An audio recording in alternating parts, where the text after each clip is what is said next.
said I'm ready, boy. Let's take our time and slow it down just a little bit.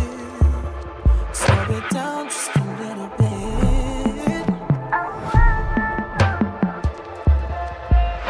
Me and you, we should be together, been a long time. Oh my, you a work of art cause you so fine. Picture this, I could be behind you with your face down. Lay down, got that shit on lock cause you stay down. Wait now, can't be insecure when you know you winning. Knew that from beginning, other women ain't no competition. True fact, know they shoot they shots but you know they missing. But I'm about my business so you know I'm on another mission.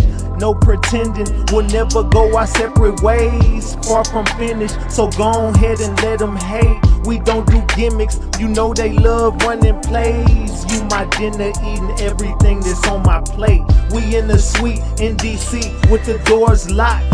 Room service on the way, let them doors knock. Champagne on ice, let that cork pop.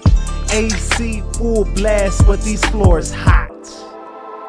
Show you what you're missing, catching your attention. Ain't no competition, you're the one I'm wishing. You're the one I'm wishing for, girl. Show you what you're missing, catching your attention. Ain't no competition, you're the one I'm wishing. You're the one I'm wishing for, girl. Ain't no competition when you on top. You know the lights shine brighter when the show stop. But the show never stopping when you with me. You know it's love when that hate turn to envy. But let me lay you on your back and you just lay there flat and let me remind you where you at. Now just bend over and go on and throw it back. But don't run from it, but my dog will chase the cat. But I like it better when you on top. I swear you got my heart beating non-stop. Damn, you soaking wet, let me be the mop. Every time we together, I don't see the clock. But for now we finished, I gotta go and get it, cause you know I'm about my business. I leave them other girls wishing, cause you got my attention and there ain't no competition. Show you what you're missing, catching your attention. Ain't no competition, you're the one I'm wishing. You're the one I'm wishing for, girl. Show you what you're missing, catching your attention. Ain't no competition, you're the one I'm wishing. You're the one I'm wishing for, girl. Show you what you're missing. Ain't no competition. You're the one I'm wishing for, girl.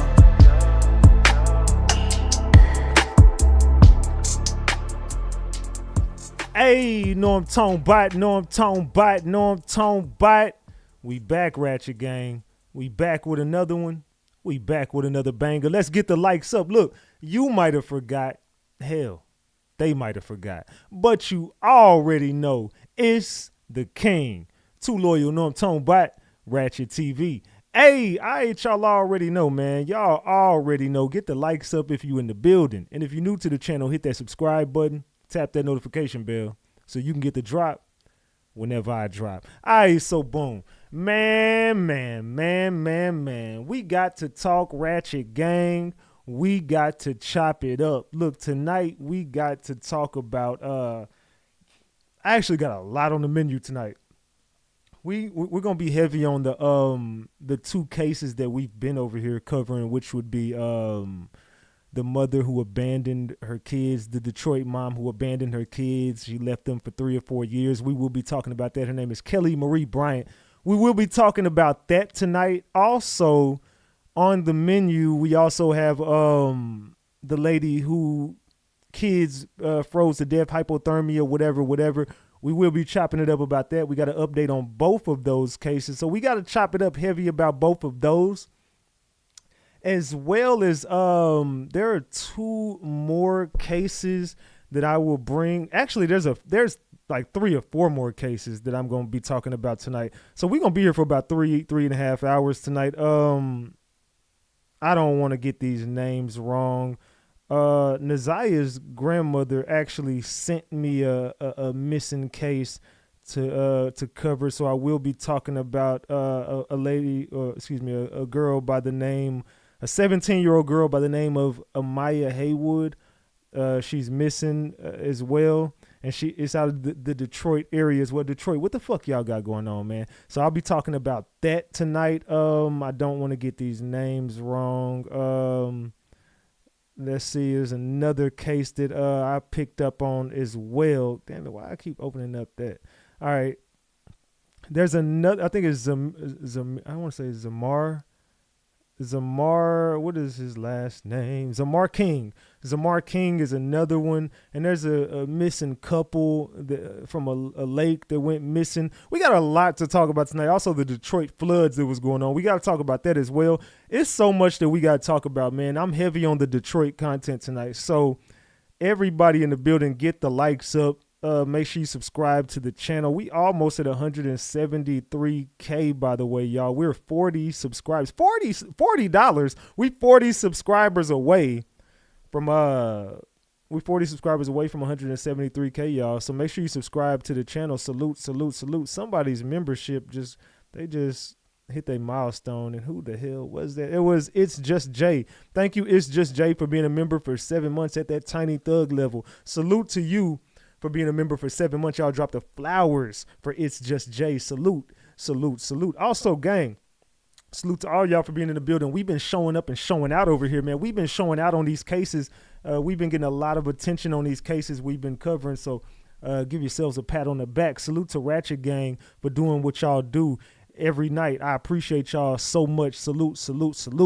But we got to get to these cases, and we got to chop it up and give the real drop on what the hell been going on, allegedly, and everything I say is alleged, and it's all under the Fair Use Act. And you can see the fair use disclaimer in the description of this video and in the description of all my videos. This is just for entertainment and educational purposes only. This is just to educate my people on what we've been covering over here. Like I said, it's all under the Fair Use Act, and you can see the fair use disclaimer in the description of this video, and everything I say is alleged. Allegedly. Salute. Do y'all ready to get this show started?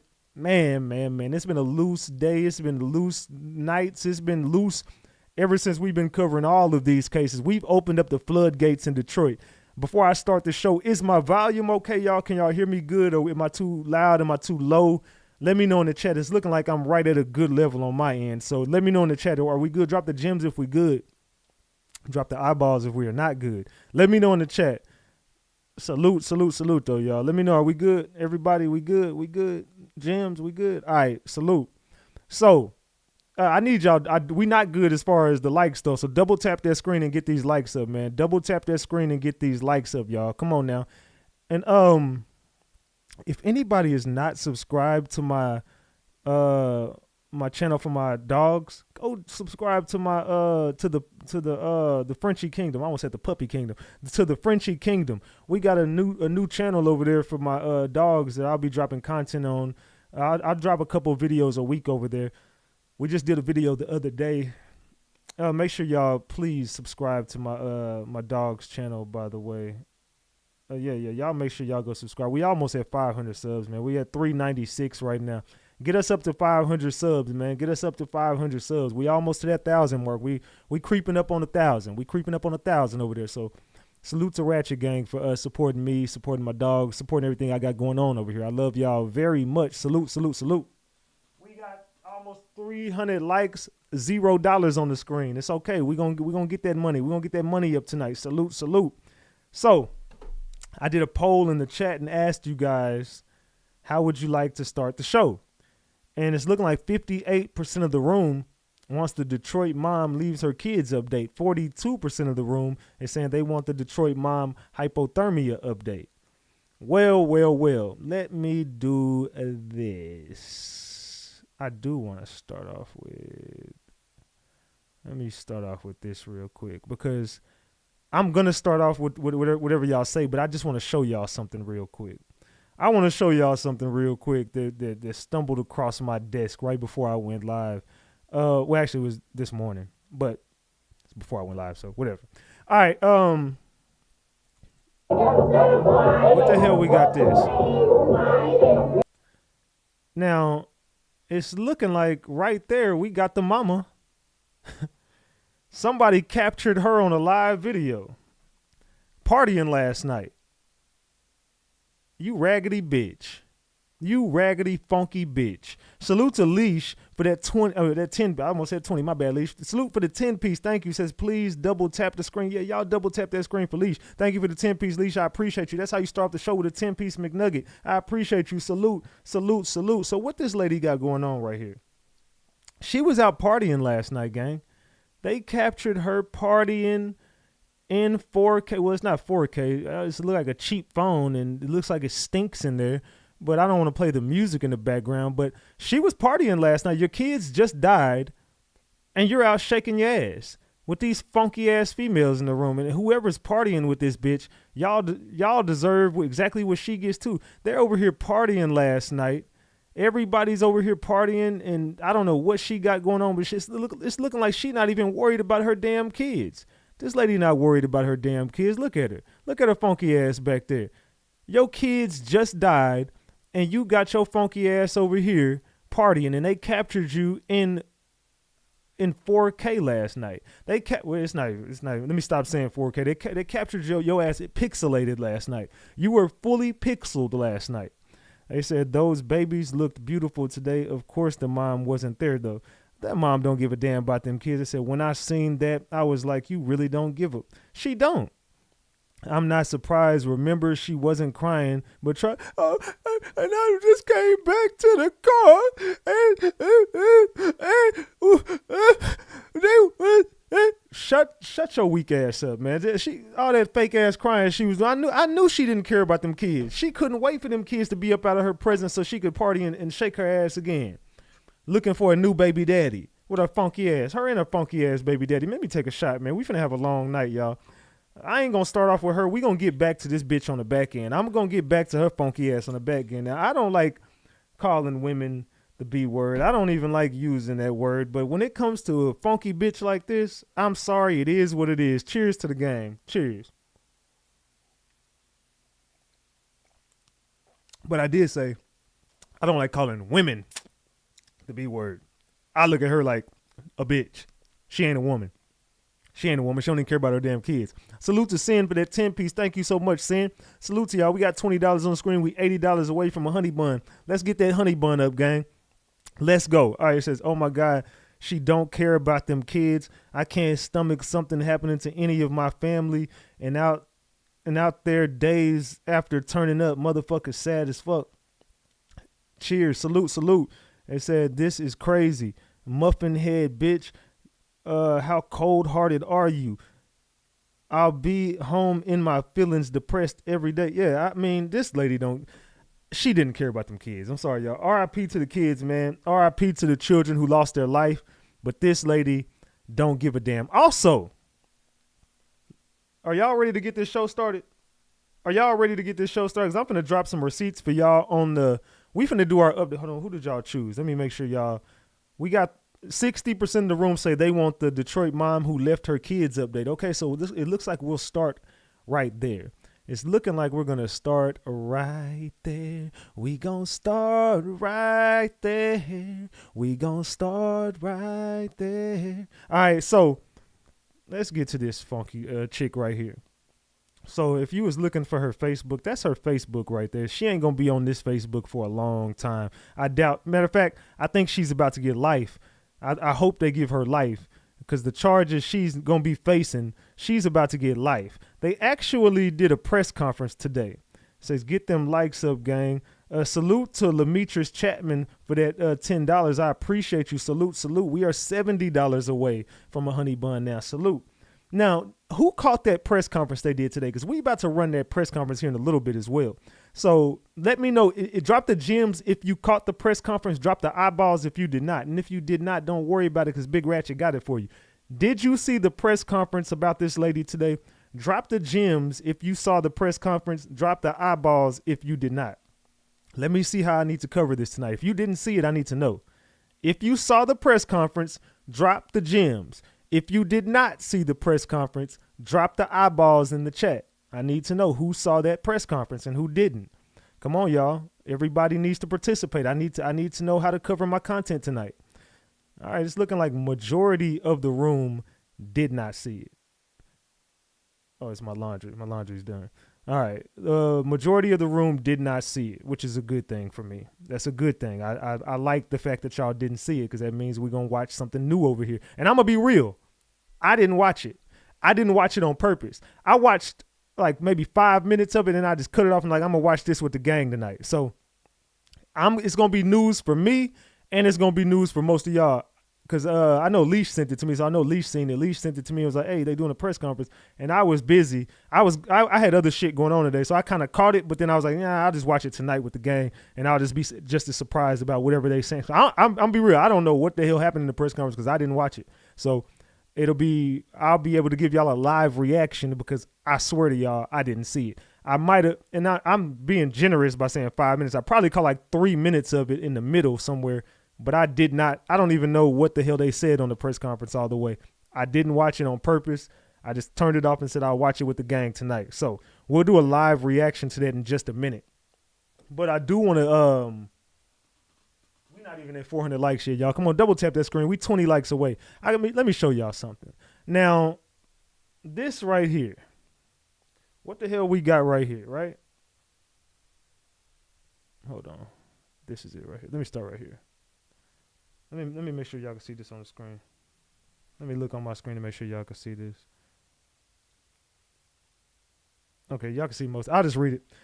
So this says right here, she says, back in 2017, this is right around the time she got rid of them damn kids anyway. She didn't give a damn about them kids. She said, ever since I had my kids, my daddy been the MVP. Came home, Shamar was asleep. Might not sound like much, but y'all don't know what dealing with Shamar is like. This is what she said about her kid. She said, y'all don't know what dealing, and Shamar is her kid. It's her son. So she says she came home and he was asleep and her dad is the MVP. Whoop-de-whoop-de-whoop, right? So let's fast forward to a conversation between her and her dad. It says, one thing I'm going to do is tell daddy everything. That's what she said. She said, one thing I'm going to do is tell my daddy everything. So let's see the type of relationship her and her father have, right? Let's dive into this real quick. We about to dive in. All right, so it says, she says, it's a breeze. And then he says, I just looked it up. I'm finna start cheating on this nigga. This is what she told her dad. I'm finna start cheating on this dude. All right, so she tells her pops she's about to start cheating on somebody, right? And she posted this in 2024, October 28th. No, and mind you, her kids still ain't around. She don't give a damn about them kids. Them kids was over there living in that filthy ass environment, and ain't no telling what they was dealing with, black mold and all kinds of weird shit, right? So we go here. She says, I tell my dad everything. Daddy, really my best friend. I'm starting to think you and daddy had a relationship. This is what I'm starting to see because he says, get the shit started. Her daddy said, get the shit started. She says, today I had to take the trash out. I was so mad. I asked him to take the trash out and he got an attitude and he wondered why he can't get some Pussy. And we argued all night because I wouldn't give him some head. Daddy, I hate it here.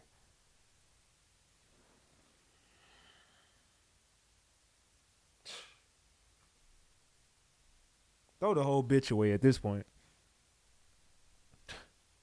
This is what she told her daddy. Could you imagine, ladies? Could you imagine talking to your daddy like that? Man, what? Fellas, I know y'all wouldn't even talk to your mama like that. Hey, mama, man, that girl mad because I wouldn't go down on. Well, I'm not telling my mama nothing about my sex life. I don't give a damn how old I am. Me and my mama ain't. I'm being serious, dog. Me and my mama have never had a conversation about my sex life ever. Like ever. I've never talked to my mama about my sex life, nor has she ever asked me about my sex life. Do y'all talk to your parents about giving head? Do y'all talk to y'all parents about giving up some D or some P? Who in this room talks to their mom or dad like this? Anybody in the room talk to their parents like this? Maybe y'all got a loose relationship with y'all parents. I need another shot before we get this started because it's about to get loose. I need another shot before we get this started. Yeah, we took a deep dive on her, and I'm gonna have more coming from her social media because this girl was loose and she was selling coochie. I'm gonna tell y'all right now, the girl was a prostitute. She was selling coochie on the low. That's why she didn't want them damn kids around. She was out there selling coochie. Cheers to the gang, y'all. We finna turn up tonight. Salute.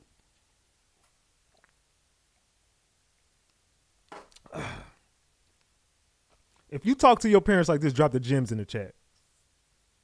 If you do not talk to your parents like this, drop the caps. I'm going to say it one more time.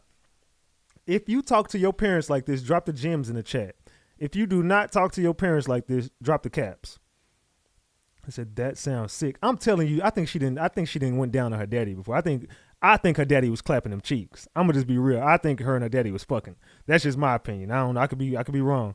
It said, not my mom and I, but my mom and I laughed about short meat men when she was living. What? I ain't talking to my mom about nothing sexual. I'm sorry, man. I'm cool on that. That's just weird to me. I would never talk to my mom about anything. I wouldn't be like, hey, mama, that girl got a fat ass. I would never. Nah, hell no. What the fuck? My mama better not ever talk to me about no sex shit, and I ain't talking to her about none of that. So, ain't no way in hell I would ever talk to my mom about anything sexual. So, that's just fucking weird. I'm sorry. That's just weird. It's awkward. I would feel awkward talking to my mom about anything pertaining to sex. Like, nah, mom, what the fuck? Anyway, I'm going to read this one more time. The daddy said, get the shit started. She said, today I had to take the trash out. I was so mad. I asked him to take the trash out, and he got an attitude. And he wondered why he can't get some PUSSY. And we argued all night because I wouldn't give him some head. Daddy, I hate it here.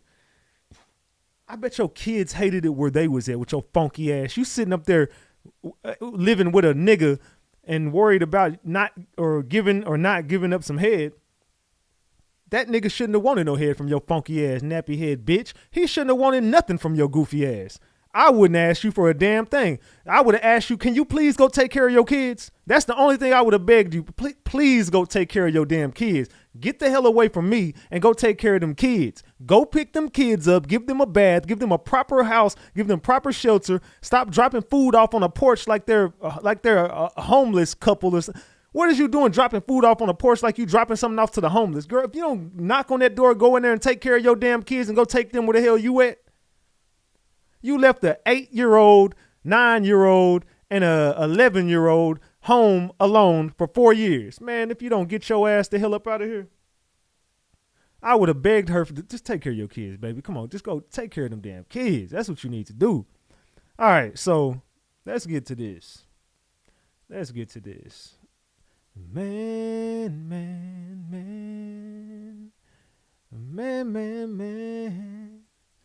this, man. So we going to get right here to this press conference, and we going to chop it up about what the hell transpired today. They gave an update.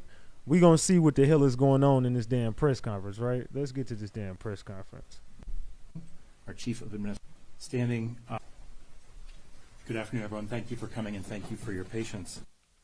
Okay, so this is the press conference today, guys, and we're going to chop it up, and we got to do a reaction to this. So I will be pausing the video and giving my analysis on this.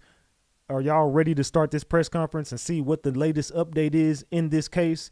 Are you guys ready to see the press conference and see what the hell transpired in the case of the Detroit mom who abandoned her kids for about 3 or 4 years? If you're ready, double tap that screen and get these likes. So we need to be at 500 likes like right now. Double tap that screen. Let's go. My name is David Williams. I'm the Chief Assistant here at the Oakland County Prosecutor's Office. Standing here with us are Assistant Prosecutor Kanika Ferenczi, Assistant Prosecutor Lauren Benninger, Chief of our Special Victims Unit Sarah Green, our Chief of Administration Betsy Haig, and of course Prosecutor McDonald. We're also joined by detectives who've been involved in the case from the Oakland County Sheriff's Office. That's Lieutenant Sam Marsban and Detective John Brish. Prosecutor McDonald will announce the charging decision today and take your questions, but before she does that, I want to remind everyone that charges are only allegations and the defendant is presumed innocent unless and until proven guilty. There's no fucking way that that lady's innocent. First of all, let's just start right there. There's no way she's innocent of anything. But I'll let you cook, though. Also, the details in the prosecutor's remarks today come from the swear-to in 50th District Court earlier today.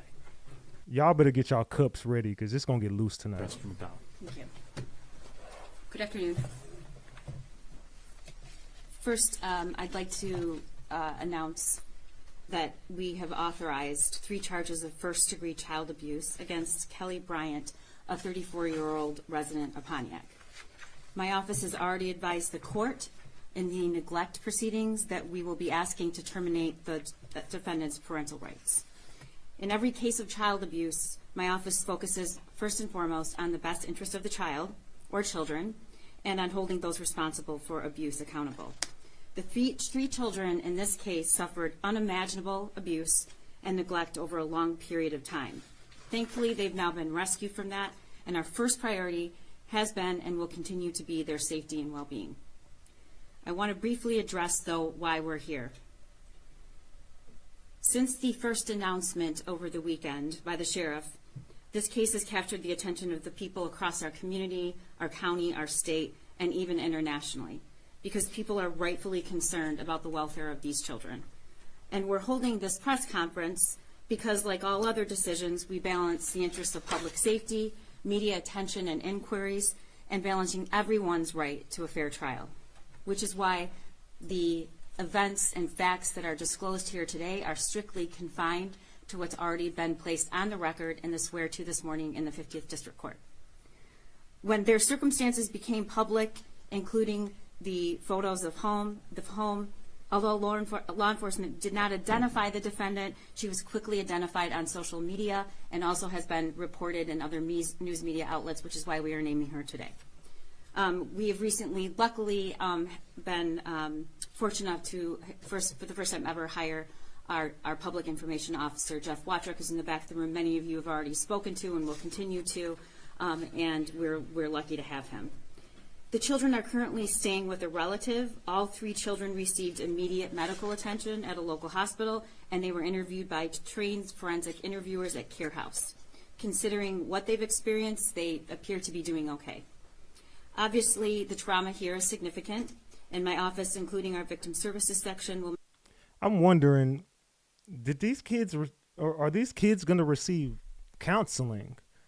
Are these kids, I mean, you're saying they're doing okay. I mean, these kids were home alone for 4 years, possibly 5 years. We really don't even know the exact date that they have been home alone. We don't know when last time they took showers. Looking at those living conditions, can you guys update us and tell us you guys are giving these guys free counseling? I believe that they all are traumatized by whatever they've experienced. Make sure these children are supported during this process. Today, the charges are 3 counts of child abuse in the first degree. This is the most serious charge for child abuse, and if convicted, Ms. Bryant could face a sentence of up to life in prison. Okay, so do we believe that she deserves and will get life for this? I'm going to be real. Me personally, and I'm about to let this cook, I'm giving this bitch, I wish she could get the death penalty. But if I can't give her death penalty, I would give her the next closest thing, which would be life. I pray that she can get life without the possibility of parole. I pray that this lady gets life in prison for what she did to those kids. In the swear-to this morning, on the record, it was stated that in 2019, suspect Kelly Bryant was living at the home, which I'm not disclosing the address at this time, in Pontiac, Michigan, with her 4 children. At some point between 20 and 2021, the suspect moved out of her home, leaving 3 of her children abandoned in that location, while 1 of her children went to live with their father. On February 14th, 2025, police were called to the home by the landlord. Police learned that the landlord was concerned for the welfare of Ms. Bryant, who had not paid rent on the property since October of 2024. Okay, so November, December, January. So she was able to go 4 months. Nobody knocked on the door. No maintenance man had a key. and tried to unlock that door to see what the hell was going on? Y'all never decided to put a notice on the door, call her, send the police over there to do a welfare check? Nothing? Police entered with the landlord and discovered her 3 children, ages 12, 13, and 15. Her daughters were hiding in a bathroom that was filled with feces, piles of trash, and completely non-functional, while her son was hiding in another room. Police were astonished to find anyone in the location because it appeared to be uninhabitable, with piles of garbage and refuse several feet high, including large amounts of human excrement. The children were afraid to come out of their hiding places and to speak with the police. Police had to repeatedly advise the children that they were there to help and they were safe. The children's bodies and clothing were covered in feces, and the girls had difficulty physically walking outside of the residence. In addition to the physical difficulty, they appeared to be and were immediately overstimulated upon leaving the residence. They could barely walk.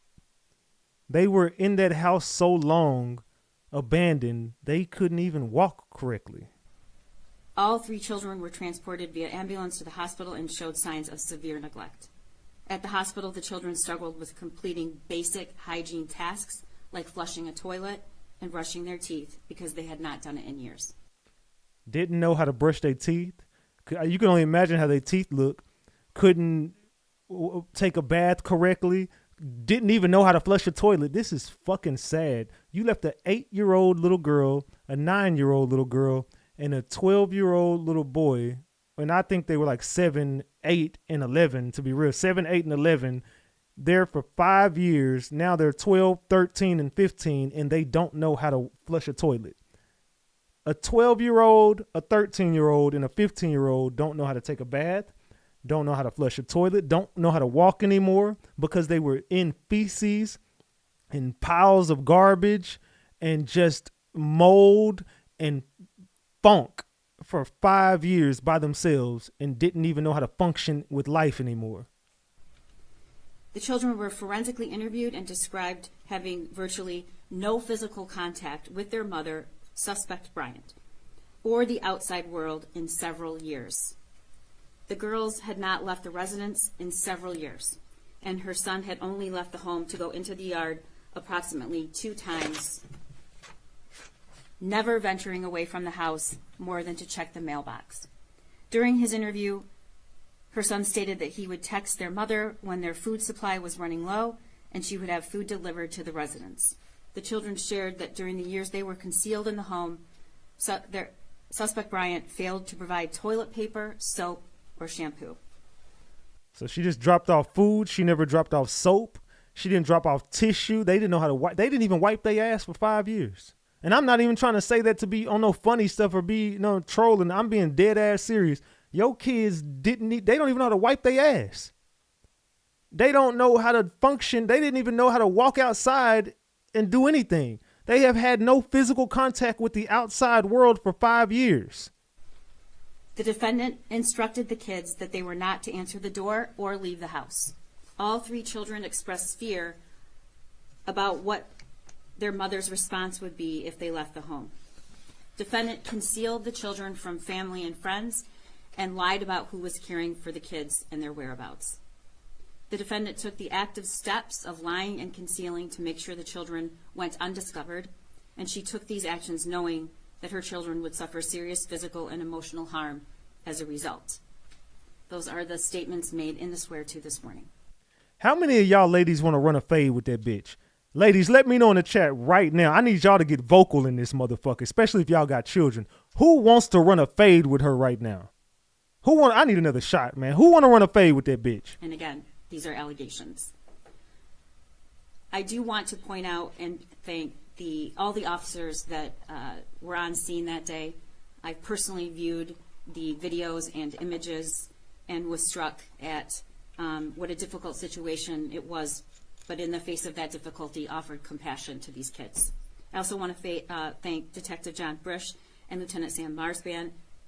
Cheers, guys. For their dedication in working this case.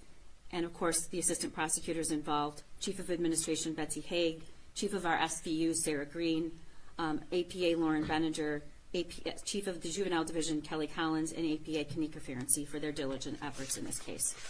At present, we've not been presented with a request for criminal charges against any other individuals. That does not mean that won't happen in the future. I just can't speak to it at this point. Morally, there is plenty of responsibility to go around for how this was allowed to happen. However, these 3 kids were entrusted to the care of their mother, Kelly Bryant, and the evidence suggests that she effectively abandoned them to a revolting pit of refuse and squalor. There must be consequences for those actions. The defendant is presently in custody. The 3 children in this case were interviewed at Care House, and I want to emphasize how important Care House is to this community. These kids were interviewed in a safe environment by an experienced, trained forensic interviewer, and these interviews are important in all child abuse cases. They allow each child the chance to tell us their story without the influence of the abuser and without using leading questions that could taint their testimony. I can't emphasize enough how important Care House is. If you suspect a child is abused or neglected, you too can report this to CPS. The hotline is 855-444-3911. And I urge anyone who suspects that a child is being abused or neglected to report that using that number. We need to make sure that every child is safe and well cared for. I want to know if that house, well, we know it was in that condition, so I don't mean if it was in that condition. So with that house being in that condition, how did no one on the outside smell that? How did the neighbors next door, upstairs or whatever, how did nobody in that community have, it should have been a very disgusting smell coming from that house. Every time that door opened, it should have been spewed on the outside. It should have been seeping through the windows, through the vents. You would just imagine somebody should have smelled that, right? And before I take questions, I just want to remind you that these charges, again, are only allegations, and the defendant is presumed innocent unless and until proven guilty. Questions? Not having been to the area, neighbors, anybody? I mean, I think what maybe people struggle with is how intimidated by their mother, yes, but how they could not even venture out of the home, or just nobody knowing that they were there. Or can you add context into, how that can happen? I can only comment on what's been placed on the record. That's my ethical duty. But I will say that we see time and time again, victims of severe abuse of all ages make decisions that don't seem reasonable to us. And what we know is that that's very common. And there's a multitude of reasons why they didn't leave the home. We just don't know that yet. Yes? Have prosecutors or deputies interviewed the fathers of the children? They have. Yes. Multiple fathers or one father? I think it's already public record that of the 4 kids, there are 2 fathers. Prosecutor McDonald, Yes. What stands out about this case to you? I mean, it's a pretty significant child abuse case. Salute to Shauna for being a member for 28 months. She says, let me at that B for 5 minutes. Shauna says she want to run that fade. Drop them flowers for Shauna. Salute. That's a difficult question and a really good question. I said yesterday, and I've said this to the sheriff personally, we say a lot, this is the worst I've ever seen. And I've stopped saying that because every time I say that, I see something worse. It was unbelievable what they were living with for years. Unbelievable. It wouldn't be surroundings where you would want any living creature living in, creature or animal, or particularly human beings. I mean, these kids, not to have even basic hygiene tools. And I guess what stands out the most for me is no love. There was nobody there to care for them for between 3 and 4 years. No parent, nobody physically present to let them know that they were safe and they were loved. Yeah. I just don't know how did this happen, bro? Michigan continues to show us that they're just dropping the ball on the children. We got cases that we've covered where kids should not be in these homes that they're living in. Kids should have been saved a long time ago. Look at Naziyah. Look at all the rest of the little. It's so many little girls, or not even just little girls, little boys. There's just so many children that are not safe, and it's not just in Detroit. It's not just in Michigan. It's all over the world, and it's beginning to highlight CPS. It's beginning to highlight the communities. It's just beginning to highlight the real problem, and it's not just the parents, which are the main problem, but the system is so fucked up. Yes. Did she have any prior contact with CPS or a prior criminal record? I can't comment on that. You can't comment on it because you know that CPS dropped the ball. You know that. You know CPS dropped the ball. You don't want to comment on that because you know your system failed. Is she being held on any outstanding charges, or is it just on this and then she'll be arraigned tomorrow? We are not aware of any other holds or matters that she would be held under. At this moment, she's being held because of these pending charges. Now they're official, and she'll be arraigned, I believe, tomorrow.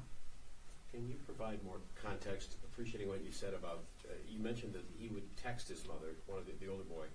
So he had access to a phone apparently, but... All the children had access to the phones. They all had their own phones. So would they see her? I've read an account that maybe she dropped some food off weekly, or can you talk about how they survived if they didn't leave the home, how often she came, and where she was staying? There was no, according to the evidence that's been placed on the record, there was no physical contact whatsoever. And I don't think it's accurate to say that they had food dropped off weekly. Sometimes, right. Sometimes it was longer than that. But and she was the one distributing? No, not all the time. Okay.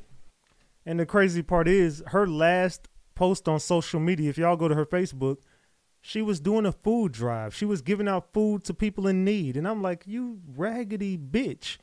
You got these children living over here. And I'm going to be real. I think homeless people don't even live like that. I'm just being serious. People on the streets don't even live in filth like that. And you can just imagine how filthy some streets are, or what some homeless people go through. And this is not a knock to anybody homeless. I'm not trying to be insensitive or nothing like that. I'm just being serious right now. Some homeless people have lived better than these children, and that's a crazy thing to say. Not all the time. You had said the restroom was not, is that what you said? The restroom was not maybe properly functioning in there, but do we know if there was heat or air conditioning in the summer? I don't have that. That has not been put on the record.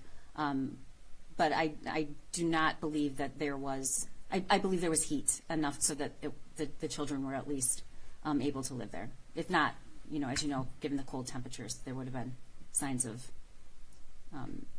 freezing to death. Where was she staying? I don't have that information. Not there. And obviously, She was living with dudes trying to get some dick. She was trying to be an OF model. Her big out of shape ass was over there shaking her ass, trying to drop adult content and living with men who she was sucking D just for a place to live. Let's be real. That's what the fuck she was doing. charged her, so she thinks I'm assuming then obviously there's competence. So not that there's ever a reason for something of this horrific nature, but any inferences to the why that she just decided to abandon her kids beyond, some may think mental issues, but obviously not if you're charging her. Right. Without commenting particularly on this case, as the prosecutor over the last over 4 years, I've been asked, and I hear repeatedly that question on all of the terrible, violent, atrocious acts that we see, the why, and the answer is we don't know why. We can't get in the mind of somebody else, but we do know what the evidence shows, and we have the law, and nobody who is not found competent can stand trial. So I can't comment on that right now, but just to say that sometimes there isn't a why. Yes. Is there any evidence to suggest that there's substance abuse may be involved in I can't comment on that. You can't comment on shit you don't know. I'm really getting tired of you. You can't comment on a damn thing. You don't know nothing. You ain't got no information on anything. What are you up here for? Has mom been cooperative?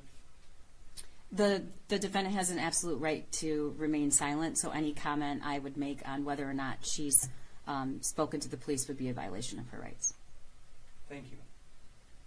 Longer term, can you share what the plan is for the children? And some may wonder if family have taken them in now, how they didn't know about. I'm not trying to assess blame by asking, but you know, where were they prior? How did they not know? You know, Right. I mean, there are a lot of questions. Obviously. Good question. And the thing that I want to stress here is that we are responsible for prosecuting all of the criminal cases in this county. We're also responsible for representing the Department of Health and Human Services in child abuse and neglect proceedings. So we are simultaneously prosecuting the criminal case against mom and the neglect proceeding pertaining to the kids. So Salute to Shauna for that 10-piece on Cash App. Salute. we will be asking our client, the Department of Health and Human Services, to file a petition to terminate her rights. There's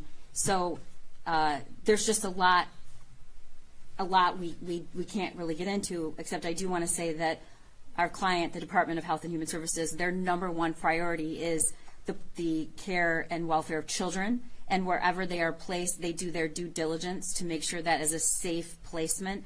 And all I can say is that those questions were asked and obviously satisfied. And the other thing I want to say is there's been such an outpouring in this community, but I would just stress that in the effort to take care of these kids, that we also protect their privacy.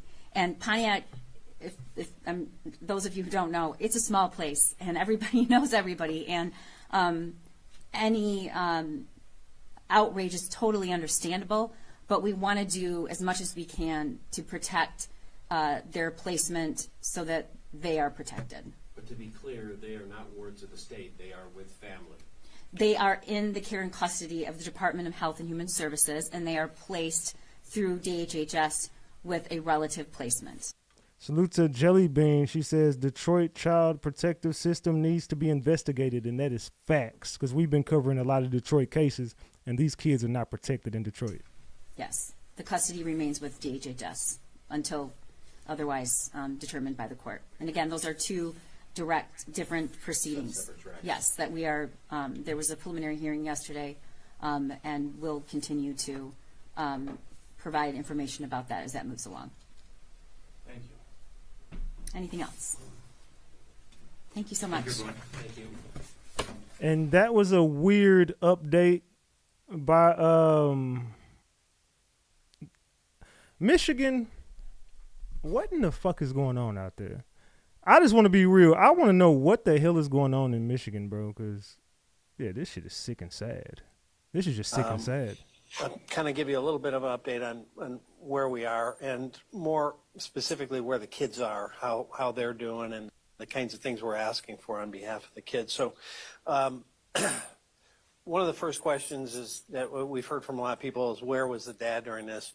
So to back up a little bit, the father had been incarcerated for a period of time and had no contact with the kids. When he came out, he sought the opportunity to reunite with the kids, and actually filed some legal papers in court to try to get visitation and those kinds of things.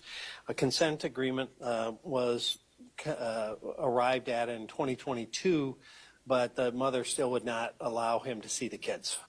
So she would rather her kids live in feces and filth and garbage with no clothes, not knowing how to wipe their own behinds, not knowing how to function in the free world, not having any human contact.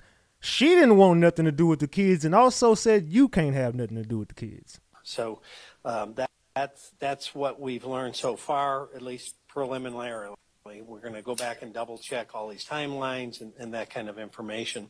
So he, in essence, had lost contact with the kids. And that's where that stood. So we've had questions about that. The other questions that we've had was, who were the other people potentially dropping food at the house other than the mother? So far, again, the investigation is pretty layered and complex, given that it's going over years. But it appears that those are companies, like an Instacart or a DoorDash, things like that. So, so far, none of the people that were coming to the house had any awareness that there were kids inside or the situation in which they were delivering to. So she was just Instacarting the kids stuff. She was Instacarting. She didn't even give a damn to go over there herself and check on her kids. She was sending DoorDash. She was sending Instacart. And this was maybe not even every week, maybe every 2 weeks, maybe every once a month. From what I heard, she gave these kids peanut butter and bread and said, make it stretch. Obviously, the question was somebody dropping food off knowing there's kids there? No information at this point leads us to believe that. The kids were forensically interviewed with our partners at Care House. They've already been seen once at McLaren. We intend to have them at a much more detailed, both physical and mental health kind of checkup, if you will. That will happen hopefully this week. When our detectives saw them at their interview at Care House, they were already making amazing progress, having had some tender love, having had some supportive care, having been put in new clothing and some basic hygiene. The one detective said that the little girl was talking quite a bit. So that's super exciting to see that happening.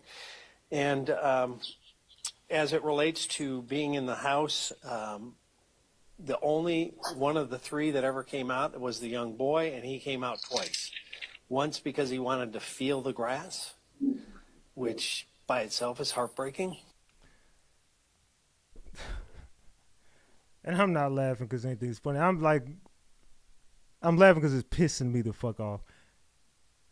Your child, one time that he's been outside in the past 5 years, which he's only been outside twice, one of those times he just wanted to know what the grass felt like.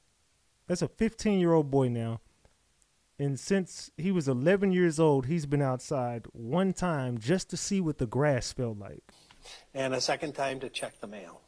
And one time to check the mail. He just wanted to see what it was like to check the mail and see what the grass actually felt like. He didn't even remember what the grass felt like. The mom used to threaten to beat the hell out of these kids if they would go outside, if they would talk to anyone. They had no human contact, and they were afraid that their mother would do something bad to them if they went outside that house. So you wouldn't do this to an animal. Salute Yaya for that membership. Let alone your child. So, just to hear that he came out to touch the grass is just crushing, soul crushing on so many levels. As it relates to the house, we have obviously released pictures. I'll get my technical expert up. You've already seen some of these pictures. I rolled that little mouse, but it didn't want to cooperate. So inside of the home, as I had mentioned with these pictures, trash was piled, in some places 3 and 4 foot high. Everything was covered with feces and trash.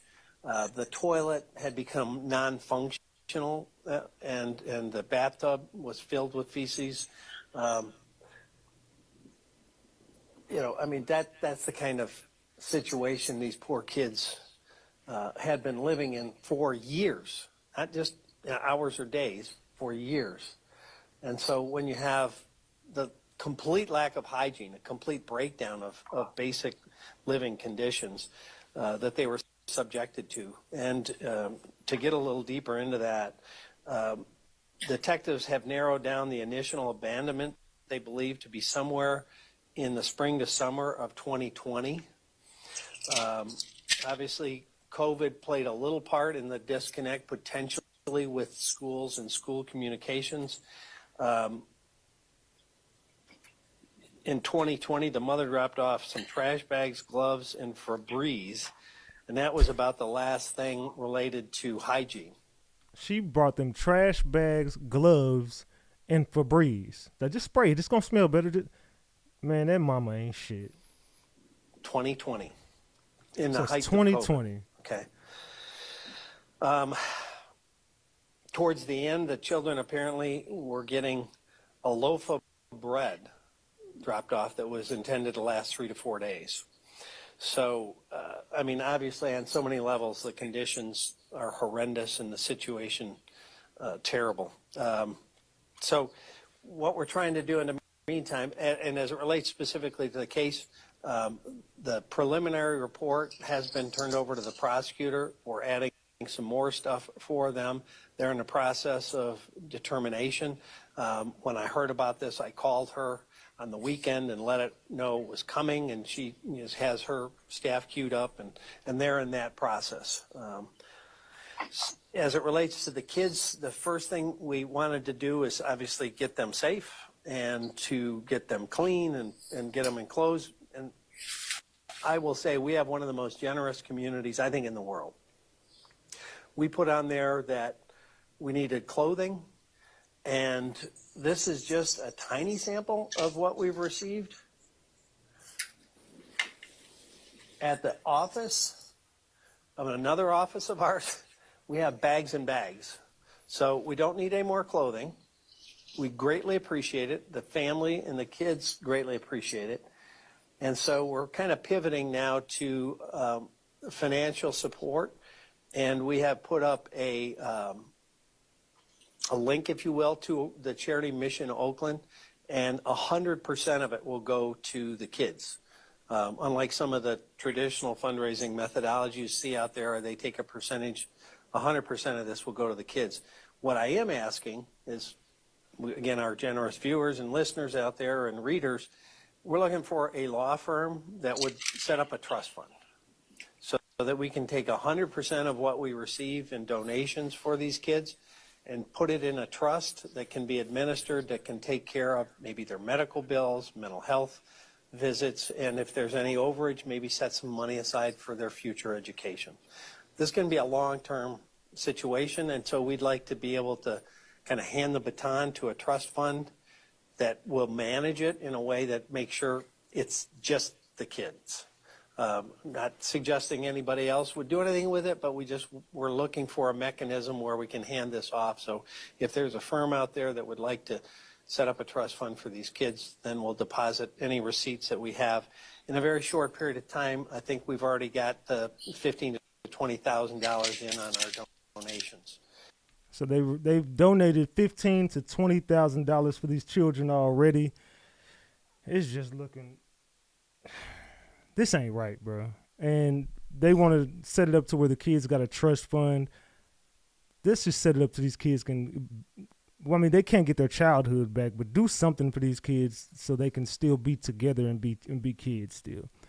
I don't know if they're going to try to split these kids up or what's going to happen, but to my knowledge, the family didn't do shit for 4 years. Why is anybody in their family taking them on now? I mean, I'm just confused on why no one stepped up in that family before.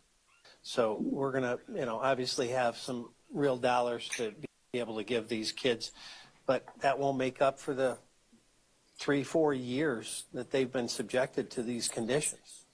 I've said this more than once, but you see those videos of animals in just terrible conditions on commercials, and it pulls at your heartstrings. Imagine maybe by 10 living in what we showed you, and then play it out over years, not days or weeks. So it's hard to wrap your head around this one. So there's going to be a lot of long-term, I think, mental health and educational needs and things that we want to try to help with the family to get to that point. The other thing I'd like to mention, the family is asking, apparently, some of the folks that are now involved with the kids that didn't know, that's another question we've asked, they didn't know what was going on with the kids. They had been told by her that somebody else was babysitting the children or other kinds of things. So they were unaware what was happening so far, according to our investigation. But what they're asking is they feel like they're being hounded by media outlets. So they'd like to get some privacy for their kids and the grandkids and the aunts, and those folks want just a little bit of a safe bubble, if you would. So they asked that, which of course we're going to do. Now, do you think that family deserves privacy and deserves respect? Who in this chat room thinks that the rest of the family deserves some grace right now, that everybody should just be calm and be cordial with the rest of the family. They say they were told someone else was babysitting. They were told somebody else had the kids. They were just told, hey, look, the kids are fine. Do you think the family deserves some grace right now, or do you say fuck the rest of the family? Let me know in the chat. Does the family deserve some sort of, hey, look, bro, just leave the family alone. Let them have this time to just, you know what I'm saying, grieve, if you will. Or do you say, no, fuck that. Y'all should have stepped up. What do y'all think in the chat? On another front, all of us are asking, how the heck did this happen? How did we lose 3 kids? How did they fall through the system? The community, the relatives, the schools, how did no one know? And the easiest answer we could come up with, and I put on my old legislative hat, and thank heavens we've got a person on our staff that also had worked in the legislature, and we examined the school code. And there's some gaps that we think in part allowed this to happen. And so what we're going to suggest is there needs to be some changes in state law. Right now, basically, there is no specific duty required that is triggered by certain actions. So what I mean by that is a school district, in this case, received a request for records from another school in Pontiac, but no verification the children ever moved to that school. What? And so at some point, when they didn't show up, they were just dropped off the enrollment of the school that sent the transcripts. So not only is Michigan's Child Protective Service system failing, but the school system, like nobody decided, hey, these kids never showed up to school and we have no records of what, we still got their records. I'm not the smartest man in the world, but I believe that in order for you to even move to a different school, your parents who enrolled you, or the person who enrolled you, the adult who enrolled you, has to go pick your records up and get those transferred over to another school. Even if it's in Alaska, you have to take these records from this school, physically transfer them to another school. So if these records are still sitting on your desk and you don't know where these kids are, you're supposed to reach out to, I'm not saying, look, I know it all and I'm just the smartest guy in the room. I'm just saying, look, if I'm thinking correctly, when I transferred schools when I was a kid, my mom had to go pick up the records from this school and transfer me over to this school physically. The records had to get picked up by my mom because she was the person that enrolled me. So whoever enrolled you into the school has to go pick your records up and send them to another school. So the school said, oh, throw the records away. We don't know where them damn kids are. So the school said, F them kids. The mama said, F them kids. The family said, F them kids. The whole system just abandoned these kids. It ain't just the mama we got to blame. We need to blame the entire system, the family, everybody. So no one knew that they were nowhere. And so what we're proposing, and we're already communicating to a potential bill sponsor, is some amendments to the school code that will close that communication gap so that before a child is unenrolled, they have to obtain written confirmation that child's someplace else. That doesn't happen now. And that's what happened here, it appears. It's still, again, being investigated because we're going back years and trying to check records, but it looks like based on that request for records, neither of them knew where that child was and presumed, I guess, that the other one had the children.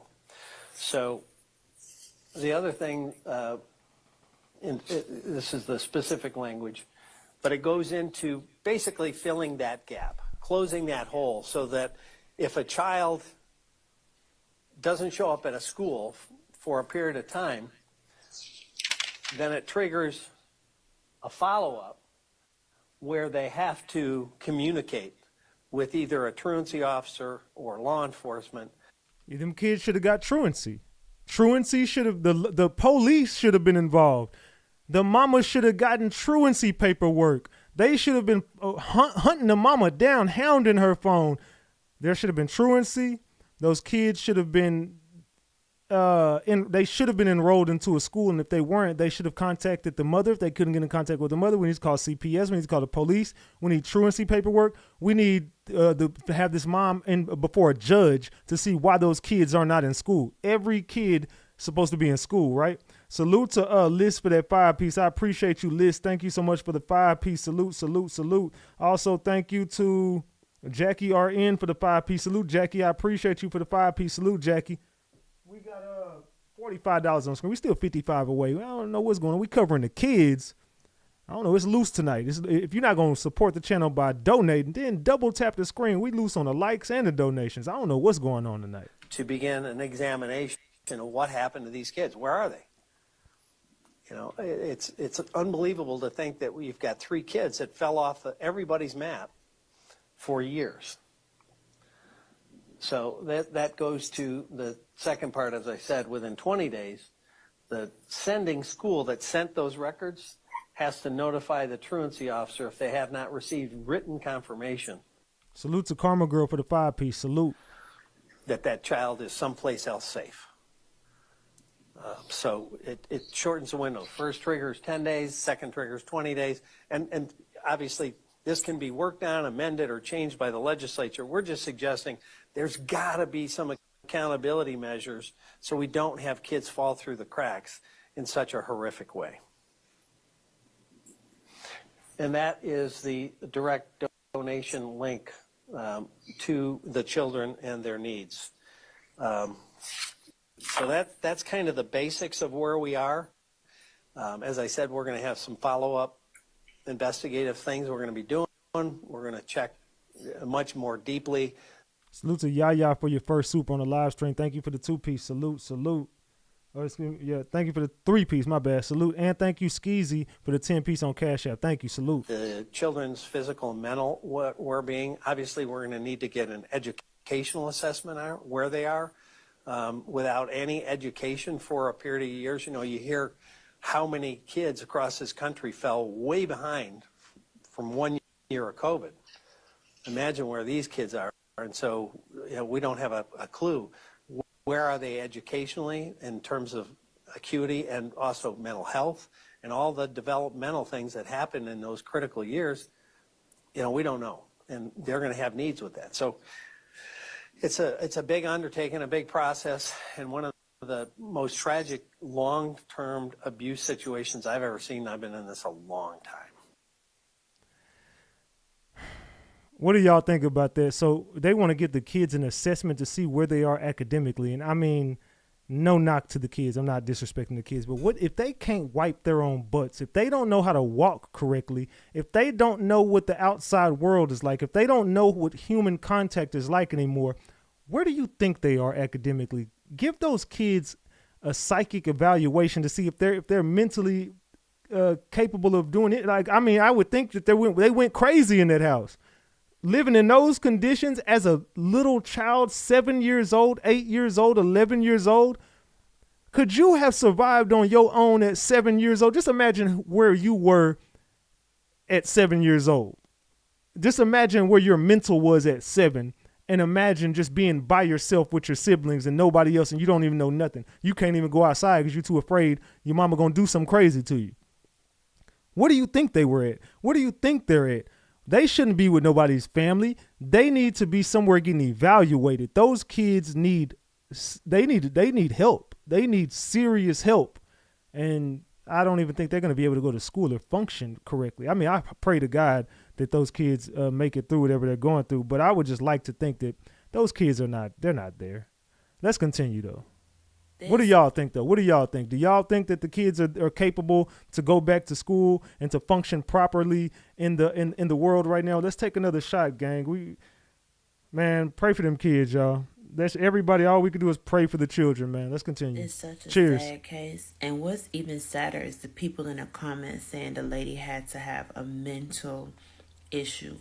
Oh, hold on. Before we start, thank you, JoJo. She threw up $200, 2 honey buns. Damn, JoJo. See, that's why you got that wrench by your name, JoJo. You the biggest supporter I got on this motherfucker.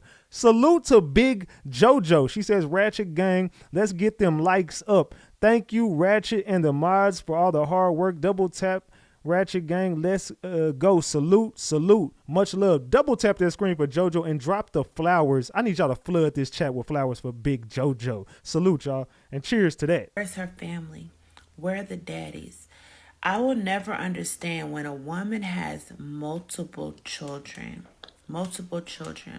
especially by multiple different fathers. Where are they? Are the fathers that had the second and third children not witnessing how she was with the first child? Are the fathers not checking on the children at all? Where are the father? The sins of the mother and the father, but especially the father. And why do all the women do this? How come every woman, no matter what case we cover, they automatically just start blaming the dude? And I'm not saying the dude ain't whatever. I'm just saying, why does every woman do this? This woman is a piece of shit. Focus on what she did to the kids. The daddy got real paperwork that he tried to take the kids away from her, and she denied the daddy. The daddy didn't know where the hell the kids were, just like obviously the rest of the family. Could he have done more? Possibly. Could he have fought harder? Possibly. But you can't just blame the daddy, bro, when we know what this woman did. She's the one facing life in prison for what she did to those kids. Severely impact the children. So men, because the women don't want to take accountability and they feel as though it's not their responsibility to not get pregnant. I'm begging you guys and urging you guys, before you not care about that few minutes of pleasure, please stop having children with these trifling women. This is extremely sad. And guess what? Regardless of who takes the blame, these children will be messed up mentally for the rest of their lives. Children, this is why I said the other day, broken children come from broken homes, that then they become broken adults. And that's why we have a society of broken people masking their pain with drugs and alcohol and doing all kind of crazy stuff. And it starts with the shelter in which and the environment in which they're coming from. Please stop. I mean, you can't blame the daddy for that, though. I'm sorry. You can't just solely blame the dad for that. That mom got to take like 95% of that blame, really like 99. I'm going to be real. The daddy was incarcerated. Could he have possibly been a piece of shit dad? Possibly. He tried to take the kids, though. He got real paperwork backing that story up, too. So we can only go off of the paperwork. He did try to file paperwork for his kids. Could he have done more? Yeah. But we gotta solely blame the mama. On this one, we got to blame the mama, y'all. I'm sorry. Salute to Capri. She says, good evening, everyone. King, and to all my family. Just want to come in and support. Continue getting those likes. So salute to Capri. And I believe two of her family members are in the hospital right now. So throw the prayer hands up for Capri. And we praying for you as well, Capri. Salute to you. Salute. Let's continue.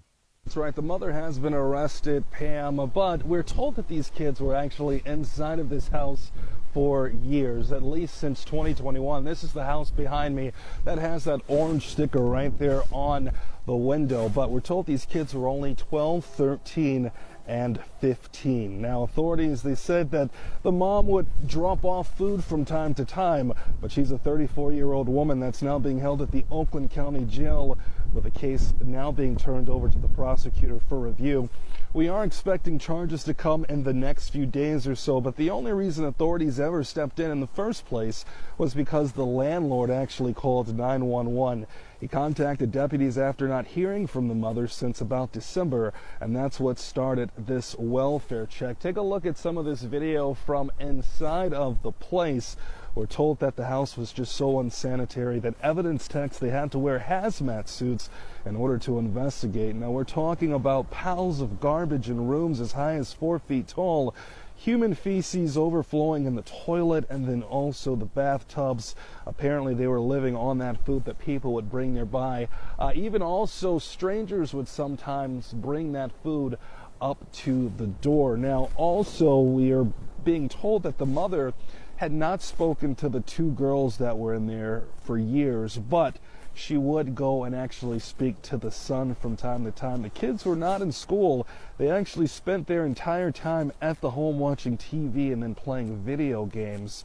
The conditions in the house were so bad that the kids had to sleep on the floor, the boy had a mattress, and the girls had to sleep on pizza boxes. So we're actually going to go and hear from Sheriff Michael Bouchard on what these kids are now having to go through, as well as what they now have to bounce back from. Our first focus is in trying to make sure these kids get what they need to begin the process of moving forward. The second very important part of this is, how did 3 kids fall through the cracks so terribly?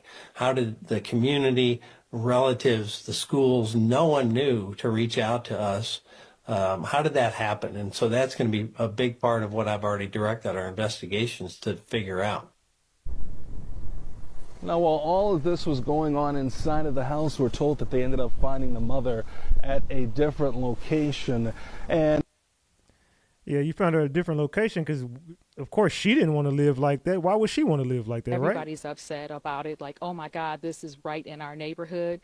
How could something like this happen? Pontiac resident Emma Gross lives a few streets over from the home where the kids were found. The Oakland County Sheriff's Office says the house was covered in piles of trash as high as 4 feet in some rooms. There was even mold and human feces throughout the house. It's pretty heartbreaking that the kids would have to live under those conditions. Sheriff Michael Bouchard tells me a 15-year-old boy and his 2 sisters, ages 12 and 13, hadn't been outside the home in years and were surviving off of weekly drop-offs of prepared food. It kind of reminds me of the commercials you see where animals are living in very deplorable conditions. Well, salute to Gio Diaz for that membership. I appreciate you, Gio. Salute, salute. Kind of take that times 10, and that's what the kids were living in for years. The boy told deputies that his mother abandoned them back in either 2020 or 2021.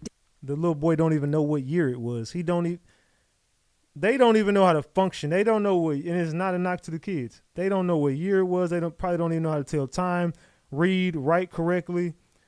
I don't even know how they're going to go back to school or function in the real world. They're going to have to get taught everything all over again. Deputies were recently called because the landlord of the home asked for them to do a welfare check. The landlord said he hadn't seen her for some time, and I think, as our detectives mentioned, that hadn't paid her rent going back to October. The kid's mother was arrested on Friday, and Bouchard says she had been living somewhere else in Pontiac. The kids hadn't been in school since they were abandoned. Well, that's going to be a very long process to figure this all out, not just how they are, both mentally and physically, but how did this ever happen, to have these kids fall through the cracks on so many levels with relatives, the community, and with schools. Have you ever seen anything like this before? I've seen, child neglect and other situations where they're living in bad places, but not to this level and not for this extended duration. Yeah, I don't think anybody's ever witnessed anything like this. This is just sick. I've never seen it. I don't know about y'all, but I've never seen anything like this before. Not me. All right, in other news, the Oakland County Sheriff's Department is sharing more details into the terrible conditions they say 3 children were living in for years. Deputies performed a welfare check at the home because the landlord hadn't heard from the renter in months, they say, and found the children living in, quote, absolute squalor. The children's mom is being accused of child neglect right now. So let's get over to Victor Williams. And Victor, this mom, has she been arrested yet? yeah, that's what we've been told. As far as we know, she is still behind bars, Damon. But this is a story that everyone is talking about, and there are so many unanswered questions right now. You just can't do kids like that. They can't fend for themselves. I have never in my 60 years of living heard of nobody not checking on nobody. We're still waiting to find out what the charges will be for the mother accused of leaving her kids inside of this Pontiac home in the worst conditions for years. Allegedly, she only popped up weeks at a time to give out food. In the meantime, the Oakland County Sheriff's Department is taking donations for the teens pulled out of the house by CPS, who are now staying with a relative. One question that remains is how 3 of these children were able to fall through the cracks with family members, neighbors, teachers, and so many others not being able to tell that something was clearly wrong. Regardless, one organization already trying to help is the Ennis Center for Children. Ennis Center for Children are going to donate clothes, hats, shoes, anything else that we can provide to them to help. We're just hoping that we can help our children in any way that we can, that we can provide services and just uplift our children and make sure our children are safe and have a safe space to go to. And so many people are just wondering why this had to happen. We're just waiting on charges now for the mother, and once that does happen, we'll update you both on air and online. In Pontiac, Victor Williams, Local 4. It's like everybody wants to step up after the fact and act like they're so concerned now. How the fuck you just leave your kids, though? I'm just saying, y'all. Did y'all hear about the? Did y'all hear about the case in Michigan, y'all, where 3 kids was found, a 15-year-old boy, a 13-year-old girl, and a 12-year-old girl, and they've been living in this house since 2020 by themselves. Mama just done left them, y'all. A 34-year-old lady.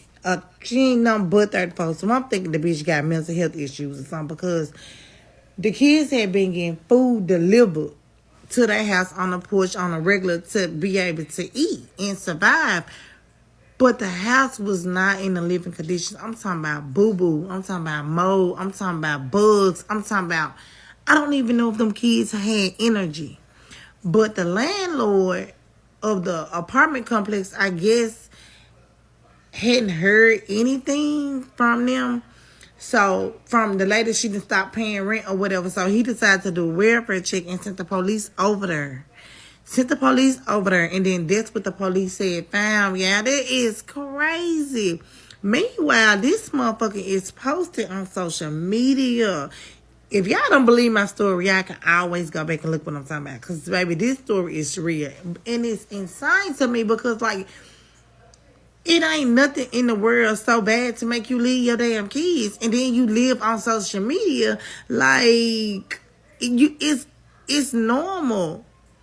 Now these kids is faced with all type of, in my head, mental health issues. Because, like, they got to deal with thinking about their mama left them all this time.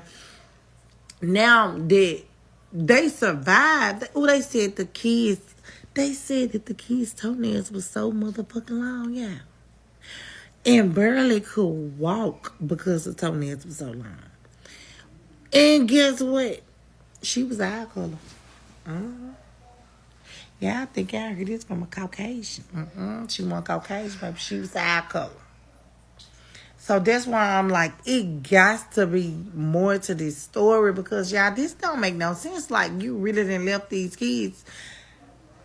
Thank God that they was getting food delivered. And I'm assuming had heating and air and water. But damn. And then I'm saying is, I'm just saying though, why they ain't call the police? Why they ain't go outside? Like, why ain't nobody checking for these kids? Where's the daddy? Where is the mom, the grandmama? The brother, the auntie, the uncle, the neighbor. Because I'm saying the way that the house had the news and social media described it, it was terrible. So you telling me the neighbors didn't smell it? You know what I'm saying? The neighbors haven't noticed it? Because, I mean, opening and closing the door, it's an odor.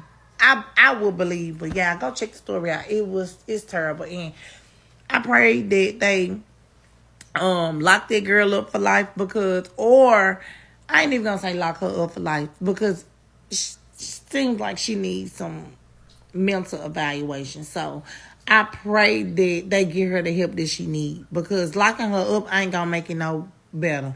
If something is wrong with this young lady, she really need help. For real. I'm gonna be real. That bitch don't need help. What she need is to have her ass in jail for the rest of her life. If you able to create an OF account and sell your coochie, then that means you mentally capable to go out there and fuck. So you mentally capable to go suck D to get a place to live, and you doing all this, and you shaking your ass on social media. You over here grinding on dudes, and you more than capable to take care of them damn kids. Girl, I don't want to hear none of that mental. Nah, ain't nothing mentally wrong with her. The only thing wrong with her is she was a fucked up mother. That's it. Period. Point blank.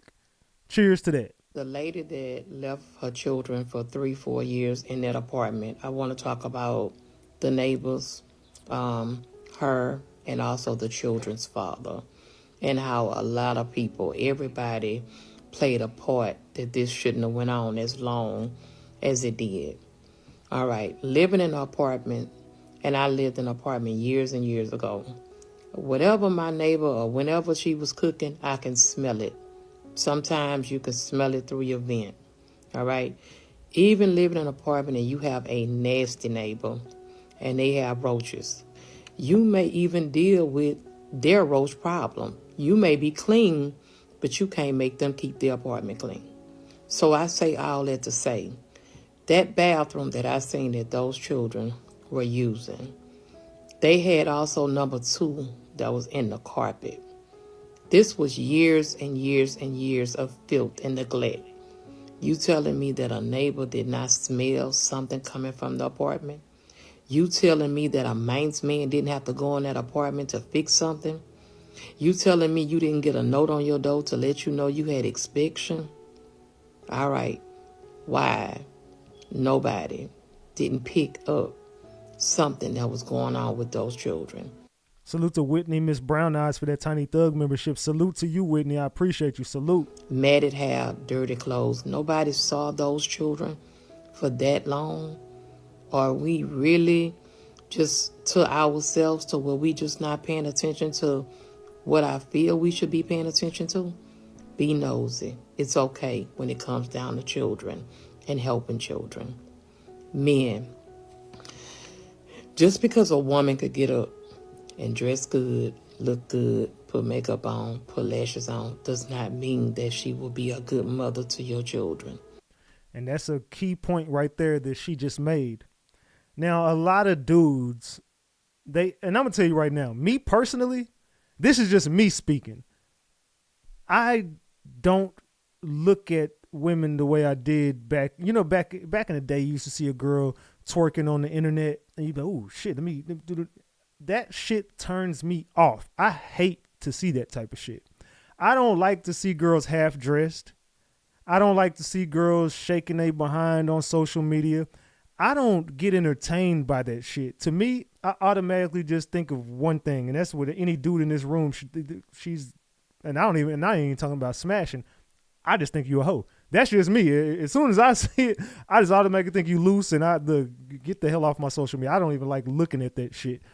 And a woman is only as good as her mother. Look at the relationship a woman has with her mother and her father. If her father's not in the picture, just look at her and her mother's relationship. Ladies, or really, you got to look at the relationship she got with her daddy. If she got a father in her relationship in her life, look at her relationship with her father. And ladies, look at the relationship a man has with his mother. And I ain't just speaking on women. Men, a lot of these dudes ain't shit either. And y'all just get attracted by a dude with dreadlocks and a grill in his mouth or some shit like that, and got some chains on his neck. But you not even realize this dude don't even take care of his kids. This dude is a piece of shit. He don't got a car. He don't got a job. He got nothing good going for himself. And y'all, oh, well, he got potential. Potential is just a possibility. Potential can't pay none of my bills in my house. Potential can't do shit but be a possibility. So it's a possibility that you can get the fuck out my you can get the fuck out my DM. You can get the fuck out of my damn life. I'm just being real. Y'all got to start looking at life differently, especially when you have children. And I'm finna let this video finish, but I'm just saying, like, you got to start thinking about people and look at the relationship they got with their kids. Look at the relationship they got with their parents. Look at the relationship they have with their children, and that's going to tell you who they are as a person. And you probably would be so, and if you're still attracted at that point, you're probably not shit your damn self. But I'm going to let this video cook. But y'all just making babies and going on here about y'all business. How could you have a human being that you made and that you're responsible for and don't come and check on your own child? Where was the fathers when this was going on for many, many years? Where were y'all? You didn't come check on your child? You didn't call her and ask her where the child was? I'm not understanding it. I'm sorry, but some men, and not all men, men will lay down with anything. Facts. You got to check a woman's heart and mind. It'll save you so much trouble. I'm going to move on to the family. The family have these children now, but they was living in that apartment for all those years. You didn't think one time that my cousin or nephew or grandson or whoever, those children over there, somebody in the family knew that those children were cooped up living in that apartment in all that trash and filth and just, it's heartbreaking. It's heartbreaking. It's heartbreaking to see that those children was living like that. And then also the ages of the children. They're going to remember that. I really thought at first in my first video, I had to come back to correct, the mistake that I made. They were not 4 and 5. These were teenagers. But 4 years ago, they was not teenagers. So I can't even fault these children. And even if you are a woman and you got a man and he might have a place, baby, you still got to come home and be a mother, cook for your children. You want to go every other night and go over to your friend house, that's fine. But you're still responsible for your children. And anybody who dates you and doesn't even, and they can see you don't have a relationship with your kids. And if you living with, if you are a man or a woman and you let a woman or a man come and live with you and they don't bring their children, that should be a huge red flag. That should be the biggest red flag that you ever see. A woman or a man who just abandons their kids and will go live life without them. You should not take on somebody without their kids. And women and men, if you got kids that you live with and you go off to live another life and you don't take your kids, that shows me what a piece of shit you really are. Because if anybody who could just walk out of their kid's life and go be happy with somebody else, and half the time they go take care of somebody else's kids, that goes to shit. That's the type of person my dad was. He didn't give a fuck about any of his kids. I haven't seen my dad. I don't even remember the last. Fuck the dude. Well, God forgive me. I just don't like the dude. Anyway, but to see that you could step out of your child's life and never contact him. My dad has never looked for me. And that's crazy that you could live life and your parents never check on you. And you could just go off and live life and take care of somebody else. 'Cause that's the same thing my dad did. He just went off and had another family. And what I heard from the grapevine was he was a great stepdaddy, grandfather to. Man, I'm like, that piece of shit. That dude, man, that dude don't even act like he got no other kids. He don't even check on none of his kids. And this ain't about me, but I'm just saying, like, it's just crazy to know that these type of parents do exist. Like, you got people who really genuinely just don't care about children. They go off and just be happily ever after and forget about kids and you don't even know if your kids are still breathing or not. You haven't even called to. We're in a society where the internet, you can find anybody. You just type in a name and you can figure out anybody. It's not hard to find anybody. So you don't even give a fuck. And it's just the same shit we're looking at here. Like, you just went off and lived life and were happily ever after and forgot all about your kids. But this is letting me know that something is wrong with these women.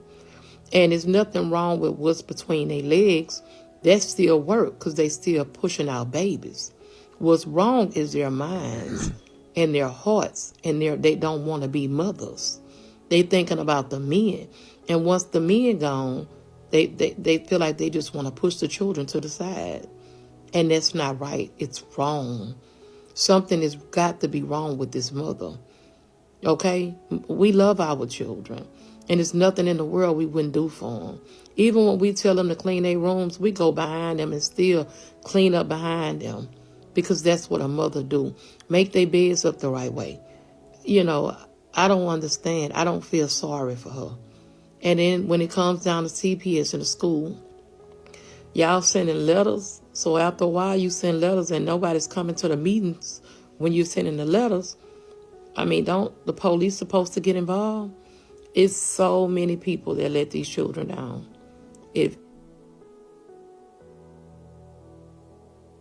I think her volume messed up on this. Yeah, it went out for the rest of the video. But yeah, for her to, I understood I think she understood the assignment. it's just crazy to see that this went on and nobody cared, bro. The system failed these kids. Everybody failed these kids, and nobody, and that family to me is just as much to blame as that mom. Like where's the grandmother? Where's the aunts? Where's the uncles? Where's the cousins? Oh, the kids are fine. No. I want to see the kids. Where are your children at? Well, you have been coming around for 4 years and we ain't seen them at no family functions. We come to your crib and you come to ours, and where are your damn kids at? We want to see at what point did y'all not even, I don't give a fuck if my brother, sister, whoever came around me, and if I don't see your kids after a while, I'm like, hey, hold on, where the hell is your kids? Oh, they with somebody else. Okay, we'll call them.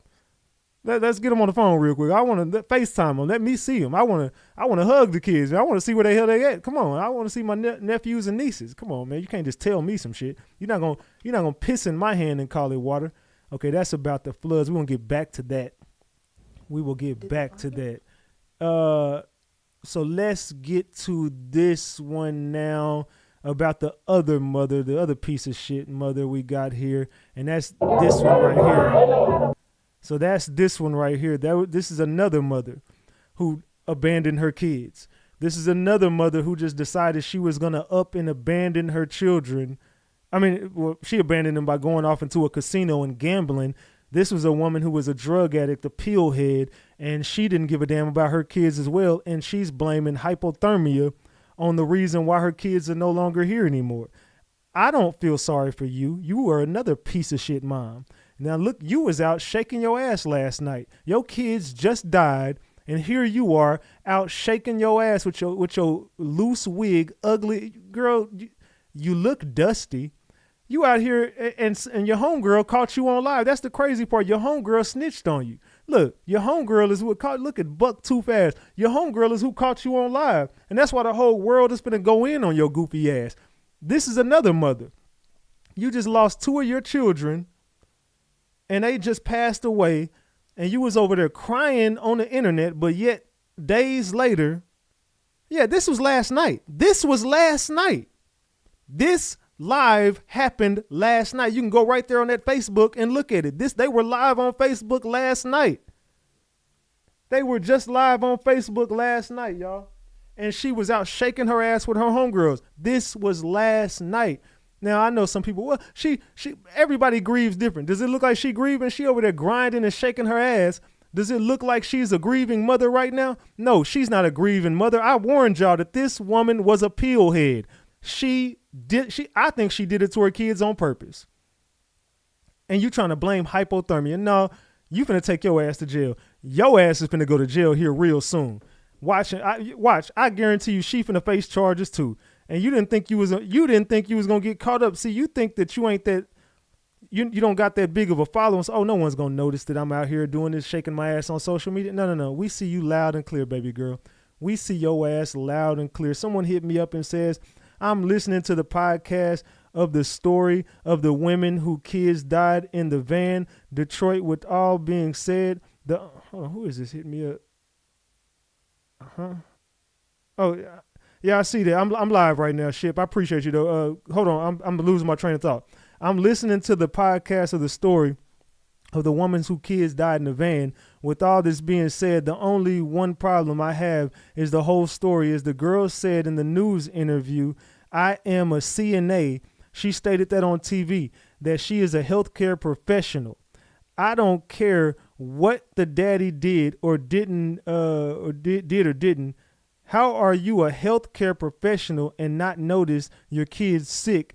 Then you far from broke, because a CNA make anywhere from $16.50 to almost $30 an hour.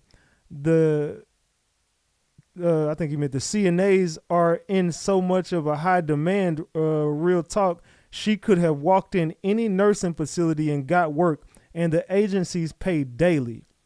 And at first, I sympathized with her because my house burned down and I was homeless during COVID. I ain't gonna say the word. And I have 4 kids of my own. My niece and nephew and their sick mother with me. As a CNA, you getting money, period. A healthcare professional, ain't no way you didn't know your kids were sick. And then it says, then it says, let's talk about the parking of the casino. The attendant must have been on break or something because you can't even park in the garage with kids in the car because it leads straight to the casino and they not old enough to get in. And to park at the hotel, it's valet that has to park your car. So without a room number and a room key, you can't just park at the hotel.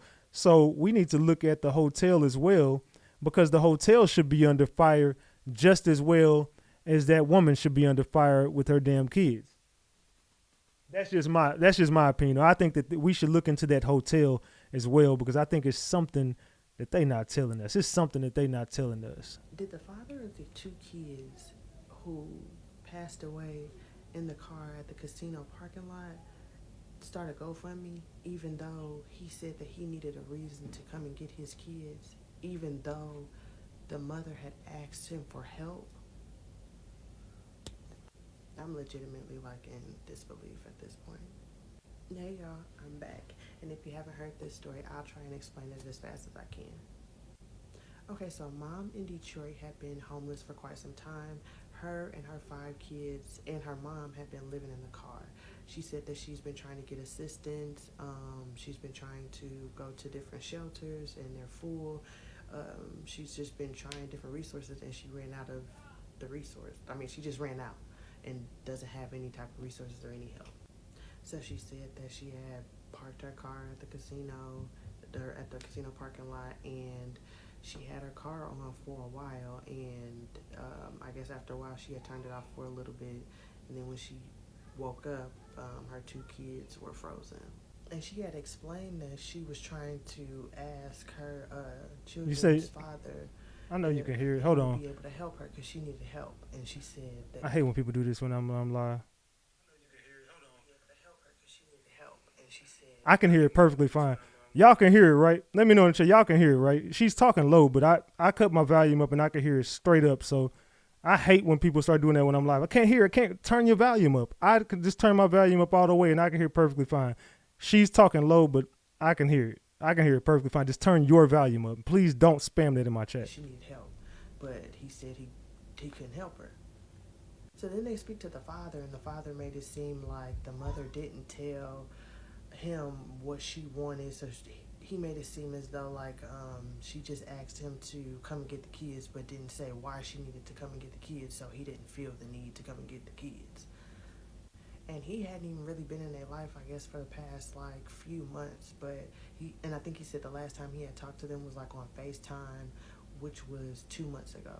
But he also was saying that her, what she could have did was call his family like they used to do. His family lives around where she's at, and he doesn't live around where she's at, so he wouldn't have been able to come and get the kids. And he also mentioned that he had to work too, so he just really wanted to know. Or he didn't make it seem like he really wanted to know, but he was saying like he wanted to know what was the reason, because he had work and other stuff. Then in this interview, he is so nonchalant. I've never seen somebody that was just so nonchalant about a situation. Like, if you just find out that your 2 kids passed away, and this is like one of the craziest ways to pass away, like definitely traumatic, and just, this is crazy. You not bawling, crying, you not hysterical, you not acting a fool. Like, it's a whole lot of emotions that he could have did instead of crying, but he just was sitting there and just acting like nothing, and then thought like, I don't know if he wanted a reward or something by saying, oh, well, y'all, she trying to make it seem like, you know, trying to push that narrative. This wasn't that. She didn't tell me why she wanted to get the kids. And that's true. The daddy was out there acting like, it's like almost like the daddy was, what am I looking for? He didn't seem like he was sad. He seemed like he was, I was going to say mad, but then it would sound like I'm saying like he's mad because his kids are not here. It seemed like he was agitated almost. It's like he had an attitude where they can quit with these old sob stories, and yeah, she could stop with these old sad stories, and she could have called my family. Yeah, she could have called somebody. She could have. I'm like, bruh, your kids are not here anymore. 2 of your children just passed away tragically. Anybody, I'm not saying you got to get up there and cry. which, oh Lord, hold on, my dog just. If I see this, move. You stink. Go over there. Move. Go over there. You under my desk? Hell no.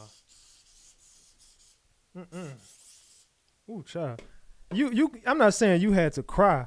I'm not saying you had to get up there and boo-hoo, bawling your eyes out. I'm not saying you had to do all that, but which I think that anybody who just tragically lost their kids probably would be crying and boo-hooing and bawling their eyes out. But you didn't have any emotion at all. It seemed like you were almost pissed off at the fact that you had to even do the interview. Like you was agitated because they were bothering you. It's like you seem bothered. That's the word I'm looking for. You seem like someone was fucking up your day by talking to you.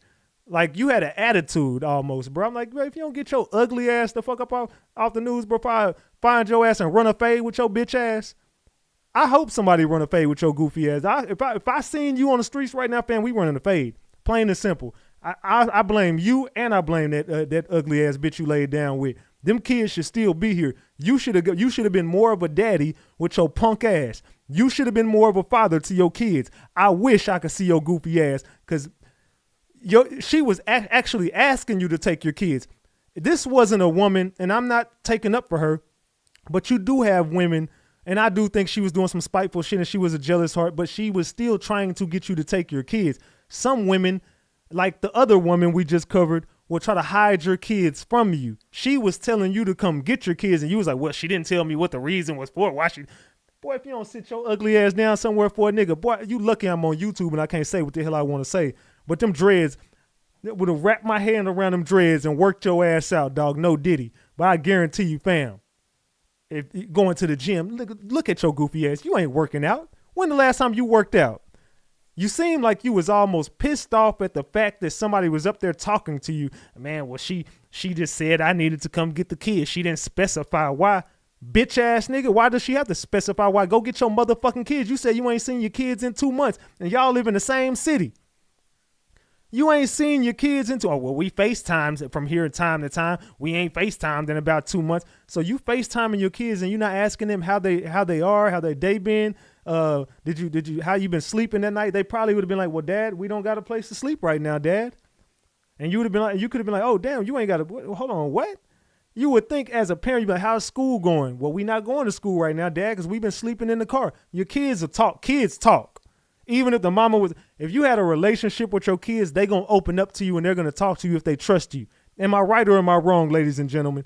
Even if your baby mama or baby father is telling them, hey, don't tell your mama this or don't tell your daddy this. If your kids trust you and if your kids were, if you had a relationship with your kids, they would open up to you, whether or not that mama or daddy told them, don't you tell your daddy, don't you tell your mama. If your kids trust you, they're going to talk to you. Salute to Gio Diaz says she was fake crying how she's homeless and nobody would help her. How is that so? And hold on, help her. How it's so and so fault the unalived. But you out shaking your stinking ad. Probably, I don't know what you meant, but I think salute to you, Gio. You probably want to rewrite that, but salute to you, my boy. If she said she wanted help mean help.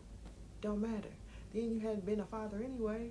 Like a real father, you ain't been in their life for real. And that's for 2. And then for 3, then what made me even more mad because he said that, oh, she could have called my family and she know how we used to call my family and they always there. You could have called your family. You heard that she told you she needed help. If you wasn't available, you could have had your family. You could have called your family to come and get them and had them until you got out of work and all that stuff. It's a whole bunch of different setup situations that could have been organized for this situation not to happen. She asked you for help. It didn't matter. Like, somebody asked you for help. That don't mean, oh, well, I just want you to keep them for a little bit. No, she asked you for help. Not, oh, can I just drop the kids off for... No, she said help. So that should have let you know, like, oh, okay, something is going on. Let me try and make some moves and figure some stuff out so I can get my kids. Forget if you don't like the girl or whatever the case is.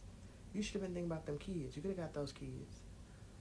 at this point, I'm just rambling, but it had like really pissed me off because I'm just like, first of all, you was acting like you didn't even care in that interview, and now you want to start a GoFundMe.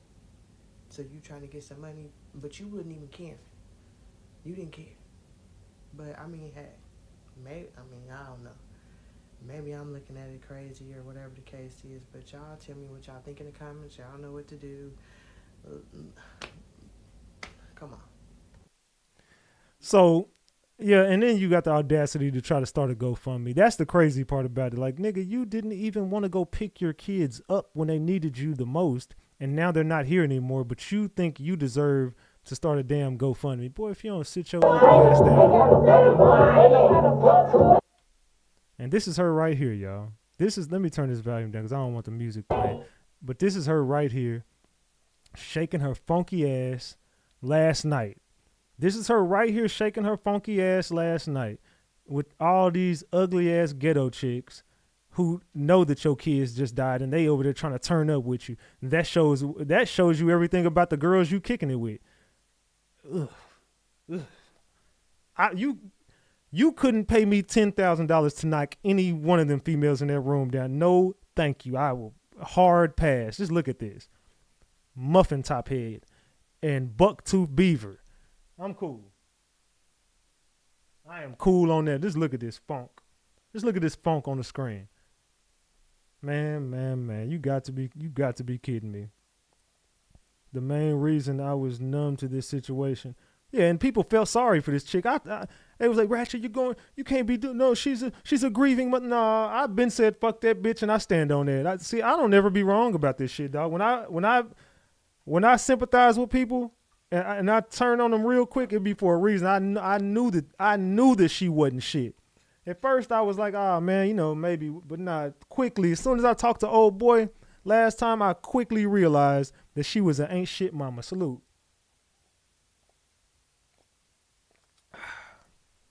So, yeah, and that was last night. And the shit said, when I got that, it was 13 hours ago. That was last night. So she definitely was turning up last night. And there ain't much more to say about that shit. All right, you guys. So we have been working on the case. Okay, that is something I'm going to cover as well. I'm going to get back to that. one. State officials with Children's Protection. Now, this is something that I want to cover as well. Hold on. Is it this one or let me go over to this one. Let's go over to this one. No. I don't want that one. Where is it at? Where's the one I'm looking for? Zamar King III. No, not that one. I think it's this one. Damn it. Where's that video? I'm looking for a specific video right now. Hold on one second. With Children's Here we Protection. go. All right, here we go. So, 41-year-old Brandy Catrice Pierce was arrested and charged after her beloved son, 9-year-old Zamar King, was found unalived in a shallow grave after it's alleged he warned CPS 6 months prior to his demise from Detroit, Michigan. We find ourselves right back in Detroit to cover this crazy story right here. Have y'all heard about Zamar King? Have y'all heard about the case of the kid in Detroit that was 9 years old that was found in a shallow grave and he warned CPS? The kid was crying out for help and Detroit failed him again. Drop the gems if you heard about this case. Drop the eyeballs if you have not. Drop the gems if you've heard about this in Detroit. Drop the eyeballs if you have not. This is a story of Zamar King. And double tap that screen. We should be at 1,000 likes by now. This is about the kids. This is about the kids, and y'all can't even double tap and like the video, man. Come on. Services miss blaring warnings that could have saved the life of a 9-year-old Detroit boy. His remains were found buried in a backyard at a home in January. The boy's mother was charged with his murder on February 5th. 7 investigator Ross Jones is revealing internal CPS records, raising serious questions about what officials did and did not do when they heard alarming claims about the child's safety. We identified some human remains, someone small in stature. Extremely sad day. The scene at Woodingham and St. Martin's in Detroit was enough to shake even career police officers. The body of a child found buried in a shallow grave. This case is rather shocking In my 27-year career, I don't remember seeing anything like this. It took days for officers to determine that the boy was 9-year-old Zamar King, murdered, prosecutors say, by his mother, Brandy Pierce. It's alleged that she purchased a shovel. She bound him by tying his hands and feet together. She then put him in this hole and covered him with dirt. But as unspeakable as the alleged crime was, it did not come out of nowhere. This is crazy, right? Double tap that screen, man, for these kids so we can get these stories out there.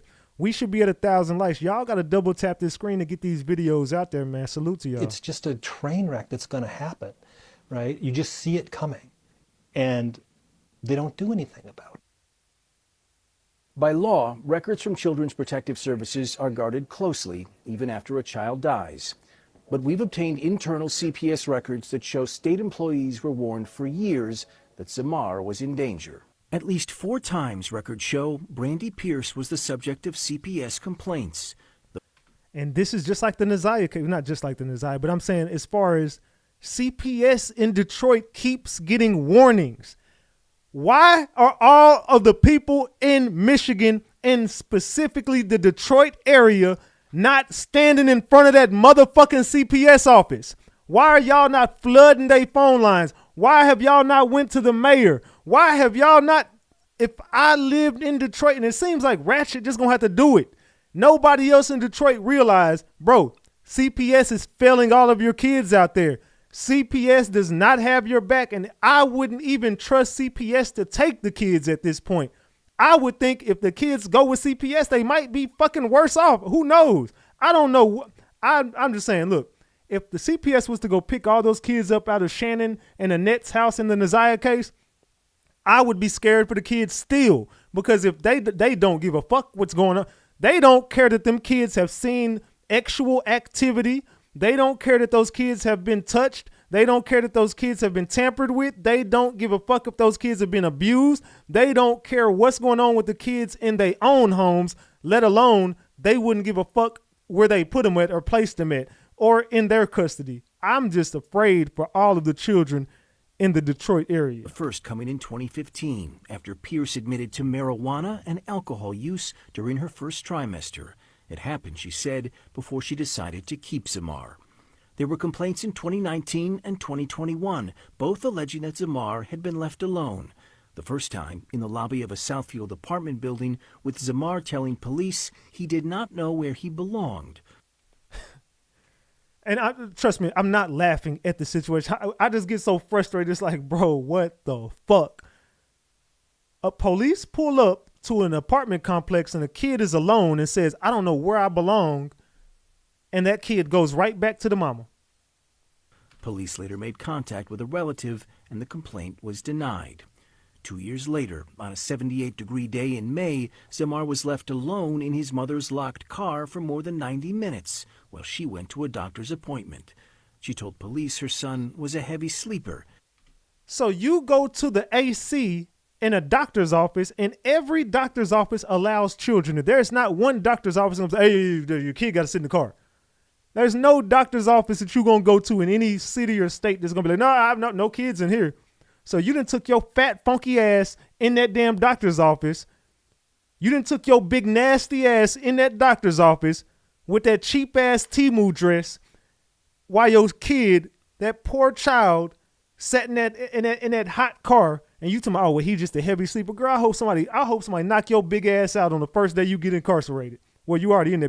I hope somebody already laid your ass out. And claimed doctors wouldn't let him into her appointment. It's the pattern, right? Here is a mom, again, where she's repeatedly reported by different people in the community. Frank Vandervoort is a law professor at the University of Michigan and a longtime child welfare advocate who said Pierce's pattern of behavior and the disclosure that she was receiving mental health services on an almost daily basis should have been a red flag to CPS. That suggests to me a very severe level of mental health need.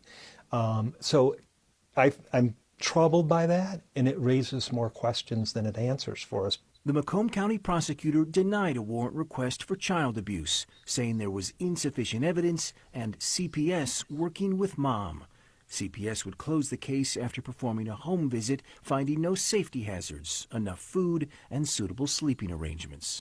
Sound like the naziyah case. The CPS go to the hospital. Oh, well, it's clean in here. They got food. So, hey, no problem here, y'all. We're going to be out. But you disregarding the fact that reports have been made and you got evidence that these kids ain't safe. Who gives a fuck if the house is clean? Who gives a fuck if there's food in the refrigerator? No one said that they were starving and living in filth. Nobody said that. People are telling you these kids ain't safe. The child is telling you, I don't even know where I belong. A 9-year-old kid is telling you, help me. And you're saying, no, there's food in your refrigerator. So you're safe. You're good here, kid. Pat him on the head and leave. Next thing you know, he's in a shallow fucking grave. And now the mama is just in jail. The mama should be in the Never mind. I think that her and the kid should have switched places. My opinion. Allegedly. Then, last April, came the fourth complaint to CPS. This time, Pierce would come here to this Plymouth Hospital emergency room, reporting she was anxious and depressed. Pierce told CPS she had a breakdown and felt herself going into a panic attack. She was questioning whether she should give up custody of one of her children. She'd been evicted from a motel. She said her car was repossessed. She was completely out of funds. Once she left the hospital, she and her kids would be sleeping on the street. On its own. I thought she had food in the refrigerator and shit. So now she homeless. I'm confused. Why didn't y'all just go visit the house one time and then just close the case? CPS got to be investigated in Detroit. Everybody in that office needs to be fired. That mayor needs to be called. The police chief needs to be called. Police have to go investigate these places. The mayor needs to get involved. Detroit, y'all are failing your own motherfucking city because y'all are the ones living there and letting this shit keep happening in your city. My city got cleaned up. Would you go lay down, please? My city got cleaned up. There was a lot of bullshit going on in the city of Dallas, Texas. When you look today, it ain't going on no more. Ratchet called and clean streets. Arrest was made. RICOs happened. I ain't saying Dallas is just the cleanest place in the world, but I'm saying, look, I bet you I made some shit happen in my own city. That shit ain't going on in my city. Best believe if it was, I'd be calling every day. How serious is that? Critical.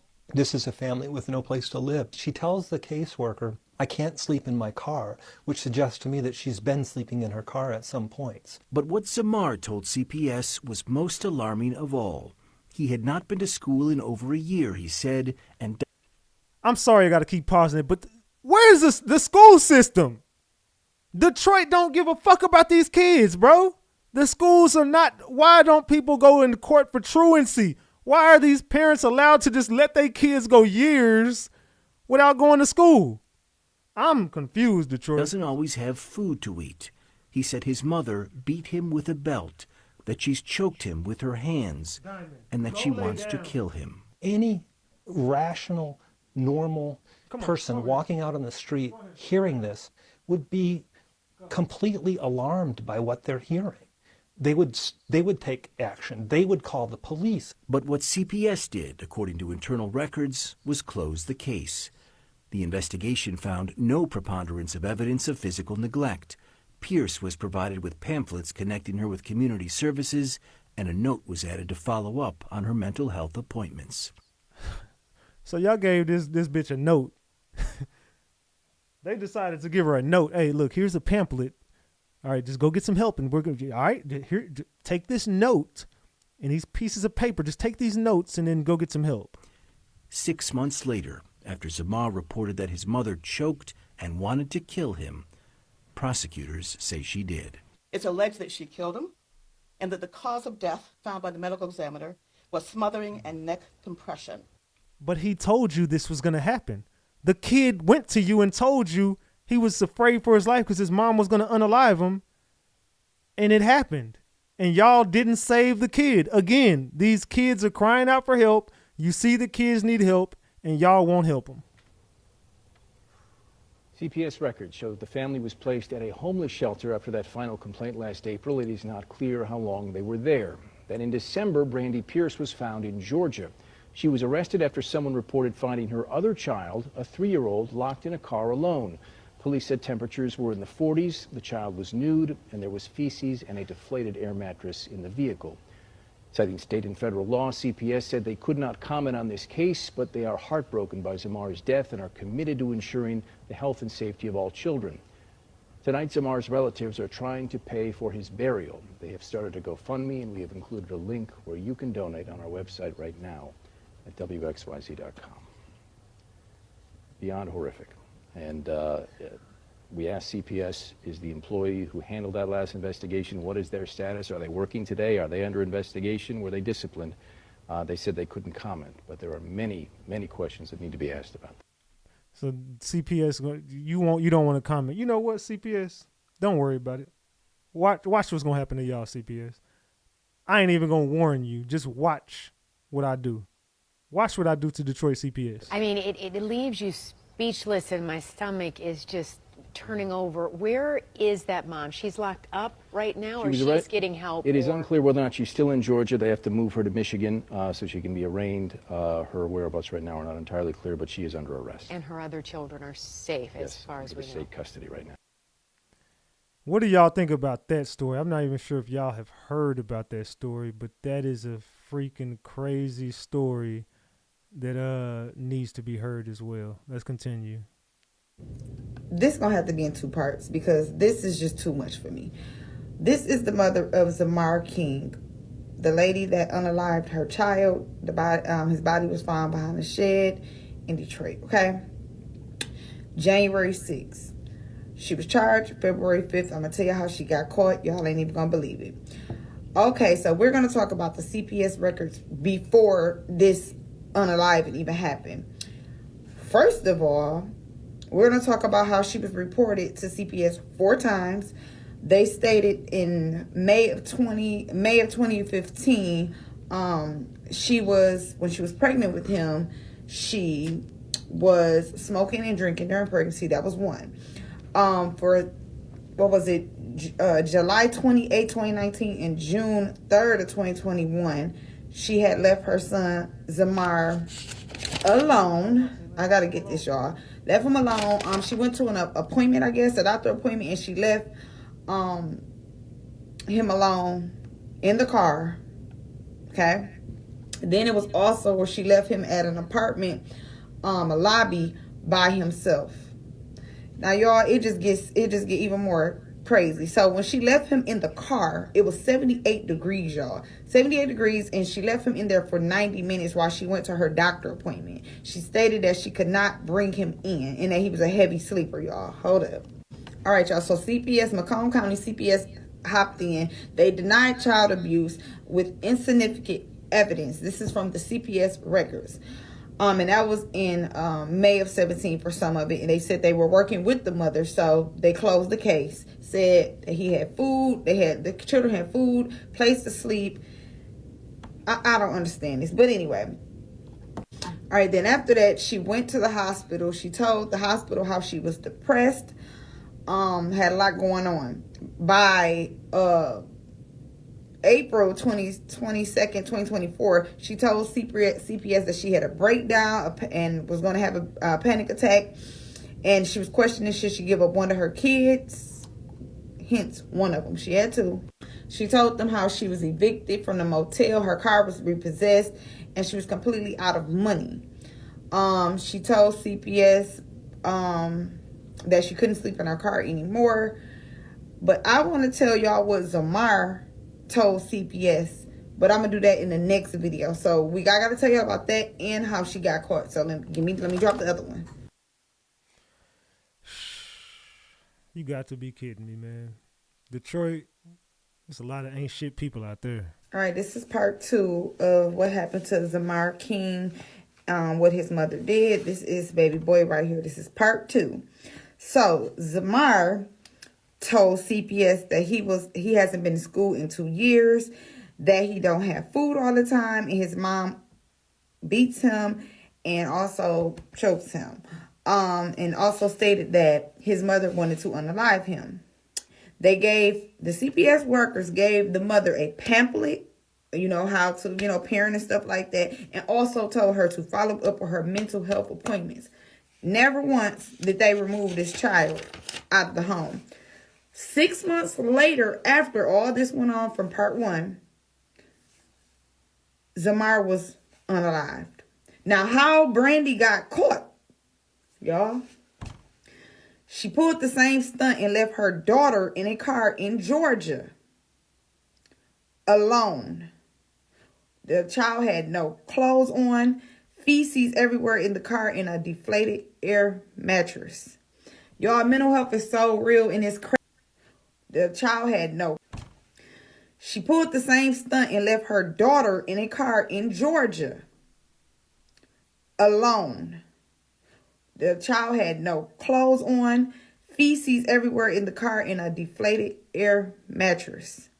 Y'all, mental health is so real and it's crazy because how did CPS come with no evidence? But it was four things put out.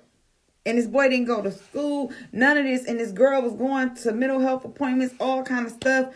Y'all, this is crazy. The system failed this boy. And I hate to say it, the mother as well, because clearly this mother is not in her right mind, y'all. She's not in her right mind, y'all. And I had to come back to this video and talk about this. I had to come back to it because we didn't know everything. But everything is out now, y'all. Y'all comment down below and let me know what y'all think. What do y'all think about? What do y'all think about this, man? What can we possibly do to help save these kids out there in the Detroit area? All right, so let's talk about this case. Zamar King, a 9-year-old boy who was found buried in a shallow grave in the backyard of a rental property that was rented by his mom. And it was stated that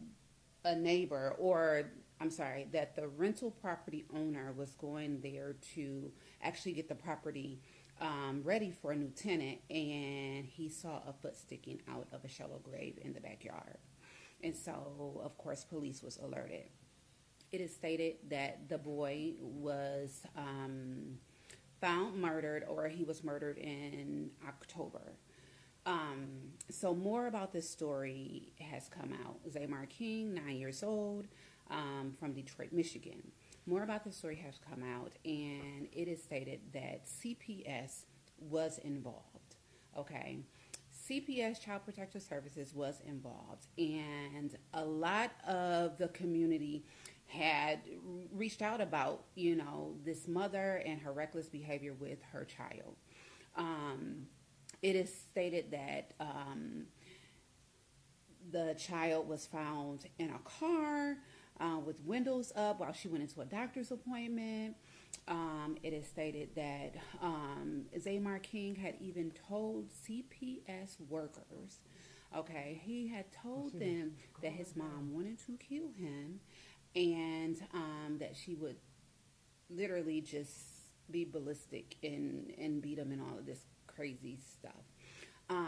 But this hit too, because every time I hear about a child being harmed by the parents, CPS in some way is always involved, but they never protect the child. It is stated that CPS had involvement in this case. They were back and forth with the mother, but every time they went to go do home visits, they would say that the living environment was suitable for the child. Now, Zamar King's mother, whose name is Brandy Pierce, she has another child. After she killed Zamar and put him in a shallow grave in the backyard, she fled to Georgia and took her 3-year-old child with her at that particular time. It is stated that there was some police involvement, and how they actually got her is that the toddler, check this out, the toddler was left in the car in 40-degree weather by himself. A toddler, y'all. A toddler left by themselves. JoJo done dropped another honey bun. JoJo says, I'm at the airport catching a flight. Y'all got to get these likes up. This is no joke.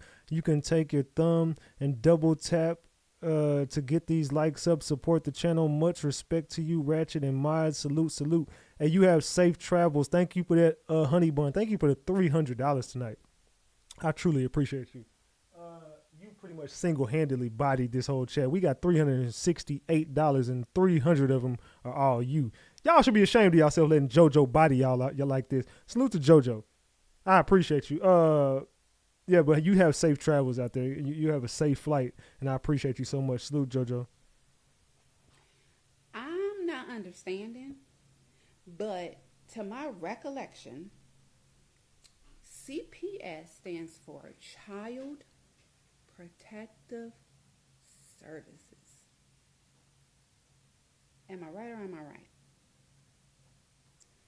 So if CPS is put in place by the government to protect children, why is it that a child is never protected through that service? I don't get it. This blows my mind. But if you guys want to read about the full story, you can go on to Crime in the D. You can go on Fox 2 Detroit. And there are WDIV, I think that's channel 4 or 7. But you can go on any of the news outlets and read more about this story. This story is very, very sad that a child had to lose his life by the hands of his mother. That is a sad, sad, sad story, y'all. Very sad story. Zamar? And this one, I already covered that one. I covered that one. All right, let me get to this part of the story. Now, let me make sure you can see that on the screen. Hold on. I think I can move it over a little bit. Give me 1 second. Let me move this over just a little bit. Man. All right, we should be good on that now. All right, there we go. We should be good now. Let's get over here to the Zamar story. Now, as we proceed to the Zamar story, I want to read up on this story and tell me y'all thoughts on the Zamar story. Do you feel like the mother deserves life just like the other mother we said? 6 months before, let me make sure I'm right. Okay, yes, it's 6 months before Zamar King was found buried in a shallow grave. The 9-year-old Detroit boy told Child Protective Services that his mother choked him, beat him with the belt, and wanted to unalive him. That's what he said to him. The startling revelations raised significant questions about what CPS officials did and did not do in response to startling disclosures made by the child and others. Let's continue. Earlier this month, Wayne County's prosecutor charged Brandy Pierce with unaliving King. And it says, saying that the cause of death was smothering and neck compression. His body was found in January after a neighbor reported seeing what appeared to be a foot sticking out of the ground. A trail of complaints. By law, records from Child Protective Services guarded closely even after the child is unalive, but internal CPS documents obtained by 7 News Detroit show that state employees had been warned repeatedly and for years that Zamar King was in danger. Let's continue. All right, it says, at least 4 times, records show Brandy Pierce was the subject of CPS complaints. The first came in 2015 after she admitted to marijuana and alcohol use during her first trimester. It happened, she said, before she decided to keep Zamar. And it says, in 2019, CPS was called again after Zamar was found alone in the lobby of an apartment building, only 4 years old. He told police he did not know where he belonged and that his mother told him to stay in the lobby while she went to the store. Pierce's cousin later showed up saying Zamar and his mom were staying with her. CPS, police said, denied the complaint. 2 years later, CPS was called again. On a warm day in May, surveillance video showed Pierce leaving Zamar in her car while she went to a doctor's appointment in 78 degree heat. The 5-year-old was left in a locked vehicle for more than 90 minutes, according to police records, and found alone and crying. Pierce later said that Zamar was a heavy sleeper and that the doctor's office wouldn't let her bring him to the appointment. Frank Vanderford is a law professional at the University of Michigan and longtime child welfare advocate who reviewed the internal CPS records from 7 News Detroit. And it says, "It's just a pattern," Vanderford said. "Here is a mom again where she repeatedly was reported by different people in the community." Vanderford said, hold on, let me get down here. Vanderford said Pierce's pattern of behavior and the disclosure that she was receiving mental health services on almost a daily basis should have been a red flag for CPS. That suggests to me a very severe level of mental health need, he said. "I'm troubled by that. And it raises more questions than it answers for us." The Macomb County prosecutor would deny a warrant request for child abuse, writing that there was insufficient evidence and noting that CPS working with the mother. CPS closed the case after performing a home visit. According to records, found no safety hazards, enough food, and suitable sleeping arrangements. Crazy work. Crazy, crazy work. And it says, critical warnings. CPS received a 4th and final complaint naming Brandy Pierce in April of 2024 this time. Pierce came to the emergency room at the Plymouth Hospital saying she was anxious and depressed. Pierce told CPS she had a breakdown and felt herself going into a panic attack, and was questioned whether she should give up custody of one of her children. She'd been evicted from the motel, she said, and her car was repossessed, and she was completely out of funds. Once she left the hospital, Pierce said that her kids would be sleeping on the street. Vanderford called the warnings critical. "This is a family with no place to live," he said. She tells the caseworker, "I can't sleep in my car," which suggests to me that she had been sleeping in her car at some points. But what Zamar King told CPS was most alarming of all. He had not been to school in over a year, he said, and doesn't always have food to eat. King reported that his mother disciplines him by whooping him with the belt that she has, and she choked him with her hands, and that she wants to unalive him. Any rational, normal person walking out of the street hearing this would completely be alarmed by what they were hearing, said Vanderford. They would take action. They would call the police. They would call the police if they heard this and saw this. But what CPS did, according to internal records, was close the case. The investigation found no preponderance of evidence or physical neglect. She was provided with pamphlets connecting her with community services and a note that was added as a follow-up for mental health appointment. The family was placed at COTS, a homeless shelter. 6 months later, after Zamar reported that his mother choked and wanted to unalive him, prosecutors said. Let's go to this next part. In announcing charges earlier this month, Wayne County Prosecutor Kim Worthy said the investigators concluded that Pierce unalived Zamar in October, burying him in the backyard of a rental property where they once lived.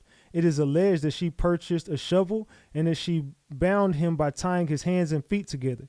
She put him in this hole and covered him with dirt, Worthy said. Pierce was arrested in Georgia after police received a call that a toddler, Pierce's other child, was found in a locked car while temperatures were in the low 40s. Also in the vehicle, police found human feces and a deflated air mattress. A spokesperson for the Michigan Department of Health and Human Services declined to comment on this story, citing privacy laws, but said the department is heartbroken over the death of Zamar King and extends and sympathizes with the family and friends during this extraordinarily difficult time. MDHHS is deeply committed to ensuring the health and safety of all children, which includes protecting confidential information.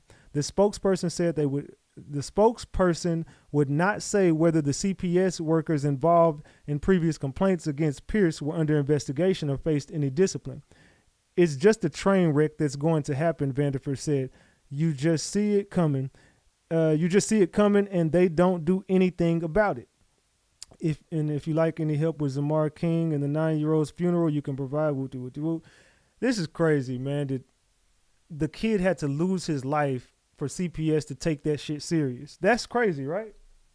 That's crazy that in order for CPS to actually do something for a kid, they got to lose their life. Now CPS is deeply saddened by the situation. Man, fuck CPS. And I mean that wholeheartedly. Fuck CPS. Let's continue. Let's get to this other story. Where are we set? Oh, no. I covered that already. Give me a second. Let's get to this story right here. All right, chat, let's dive. No. I don't want that one. I want this one. All right, you guys. So we have been working on the case of Joselyn Wilson and Gary Jones. Have anyone heard of Joselyn Wilson and Gary Jones case? Has anybody heard about this case? Drop the gems if you have heard about this case. Drop the eyeballs if you have not. Again, drop the gems if you have heard about this case. Drop the eyeballs if you have not heard about this case. Let's continue.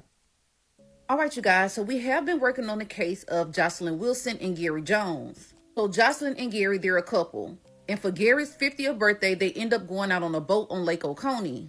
Sadly, 24 hours later, Joselyn was found deceased in the water. But we know that Gary has still not been located.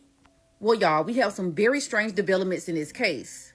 Now, the sheriff in this county, he has continuously did press conferences. He's doing news interviews. And he has been saying a lot without saying a lot. So we finally get a glimpse of the boat that Gary and Joselyn were in. From what the investigators are saying, there was no signs that anything hit this boat or this boat hit anything else, making this case even more strange because what actually caused them to go over into the water? So another thing that I have to point out is inside of the boat, they found a slice of cake. They also found snacks and they found life jackets, which is extremely odd, y'all. Now, we know that Gary has not been found, but Joselyn has been found. We know that Gary's shoes were found, and they are saying that they found Gary's wallet, but they have not found Gary or his phone. So in my opinion, it seems like the sheriff knows more, but he's not saying more. And in my opinion, it's starting to seem like he's annoyed with this whole situation. Listen to what he had to say. People are risking their lives to find a dead man.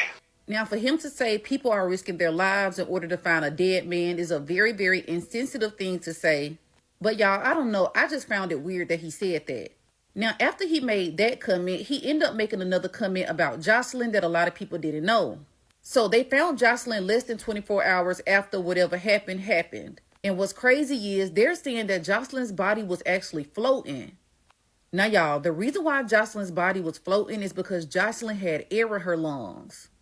Another crazy fact that I just found out is Joselyn also had her phone clenched in her hand. Now, let me say this. The boat was not found turned over. The boat was found idling in circles. If there was an issue with the boat, if Joselyn fell over, why not dial 911? Now, I've never been out on water like that, but I'm thinking that 911 emergency services can still be called on your phone, even if you don't have service. So she's found with air in her lungs, not water. She's found with her phone still clenched in her hand, and she's found floating. Y'all, I just don't know. It's something about this case that's not sitting well with me. Still had air trapped in her lungs. I'm not saying she didn't drown. I'm leaving that up to the medical examiner who hasn't finished their report.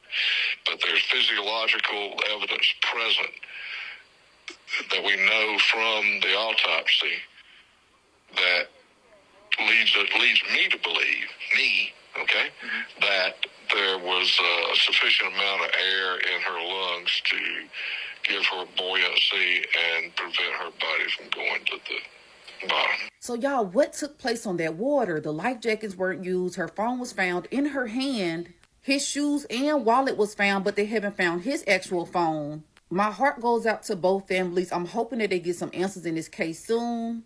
Now, y'all, let's please try to remain respectful in the comments, but let me know your opinions. Salute to the real big Draco. Salute to her for covering that. But what do y'all think about that? What do y'all think about that? Hold on, didn't I just show this one? All right. Oh yeah. I don't need that one right now. All right, let me go delete that one. Let's get to this one. My bad, y'all.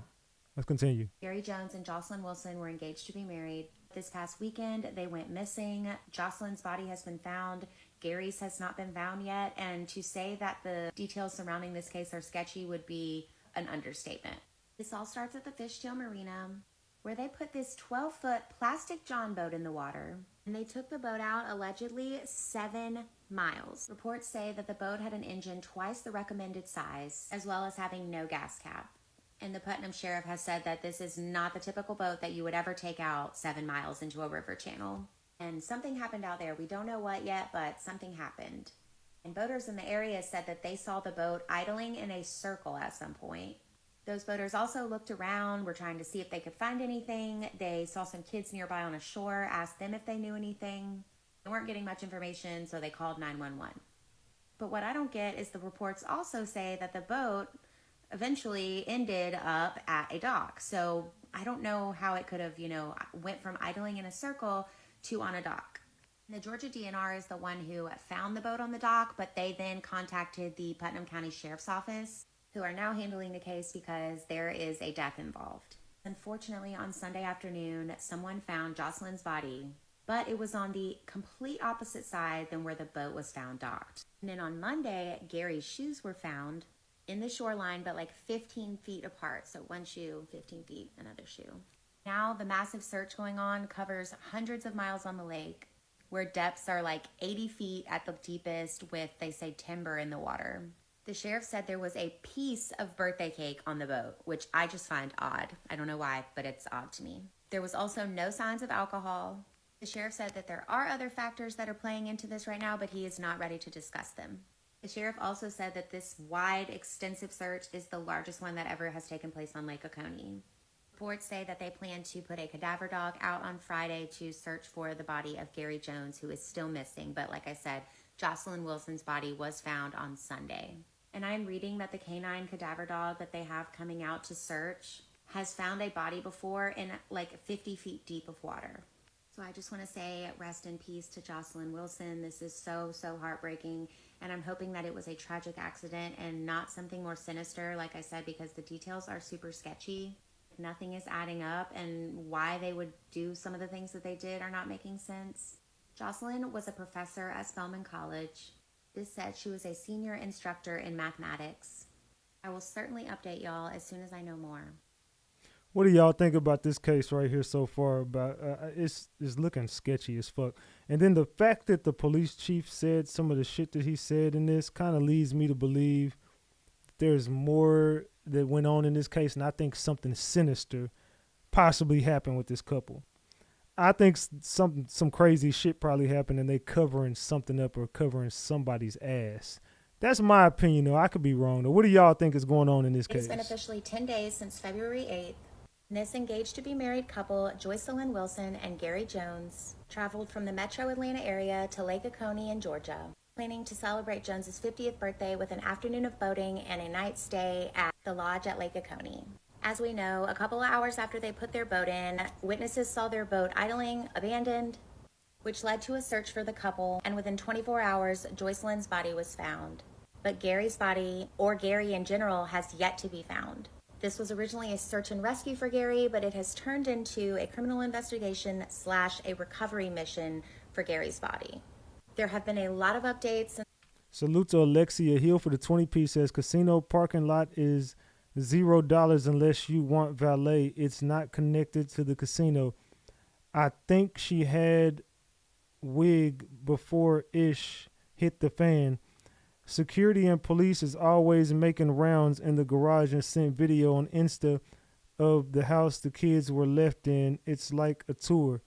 Salute to you, Alexia, for that 20-piece. Thank you. I made my last video, but there are so many details and so many things that I find suspicious, so I want to start over at the beginning. give you a very detailed, comprehensive look at this timeline. So please stick around to get all the information, because I have to say that Gary and Joy seemed like wonderful people. I spent a lot of time today going through the Facebooks of their friends and family and loved ones, and they really seemed like two people that loved really hard, were full of life, and loved to have fun, be adventurous, and just enjoy each other, enjoy life. We're gonna go back to February 8th, which was Gary Jones's 50th birthday, where they were headed to have a little staycation at the lodge at Lake Oconee. But first, they had to stop at this Marathon gas station, I'm assuming to fill up the boat with gas, because this gas station is connected to the Fishtail Marina where Gary plans on putting in their boat.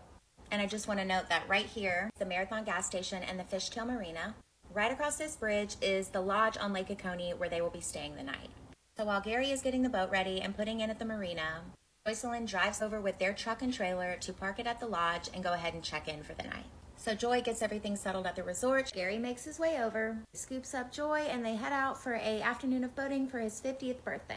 But unfortunately, 2 hours later, around 5:30 p.m., witnesses out on the lake say that they saw Joy and Gary's boat completely abandoned, engine running, and the boat's just idling in a circle, allegedly 7 miles away from where they put the boat in. Witnesses try to look around, piece things together, see if they see anybody or anything, but they're at a loss, so they call 911 to report the abandoned boat.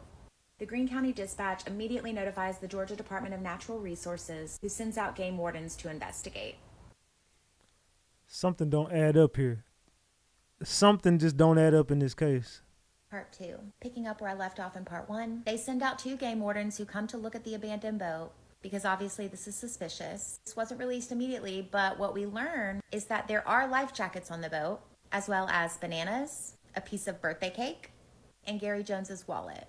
Not sure when Saturday ends and Sunday begins, but the search continued on Sunday. Because of all the suspicious circumstances surrounding this, the Georgia DNR contacts the Putnam County Sheriff's Office to bring them in on the search, which also causes gossip to begin, and everyone starts figuring out that there is a couple missing on the lake, which prompts Lake Oconee locals like Jeff and Christy Everett to get in their own boats and come out and help search. It just so happens that the Everetts also have a family member that works at Wallace Dam, which, if you're unfamiliar, Lake Oconee and Lake Sinclair use their water for hydropower, so the dam, its different levels and currents day to day, factor heavily into what kind of search you go about doing on a lake.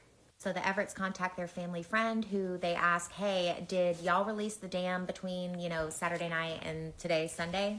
To which they find out that the dam did release. So the Everetts say, okay, we're going to head that way and search. During their first initial run through, they do not find anything.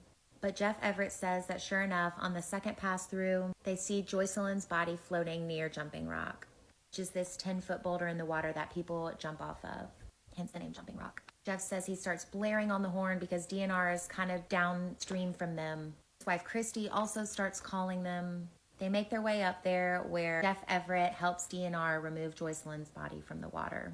It's been 9 days since Joselyn's body was found, so there are some new details I'm about to share, but Putnam County Deputy Coroner Andre Williams initially said that her cause of death was undetermined and that her body would be taken to the GBI crime lab, which is in Decatur, where her autopsy will be performed. But in the last day or so, more information about Joselyn's body, the condition, and possible clues into her cause of death have been released. One, that when Joselyn's body was found, her phone was found in her hands, like she was clutching it.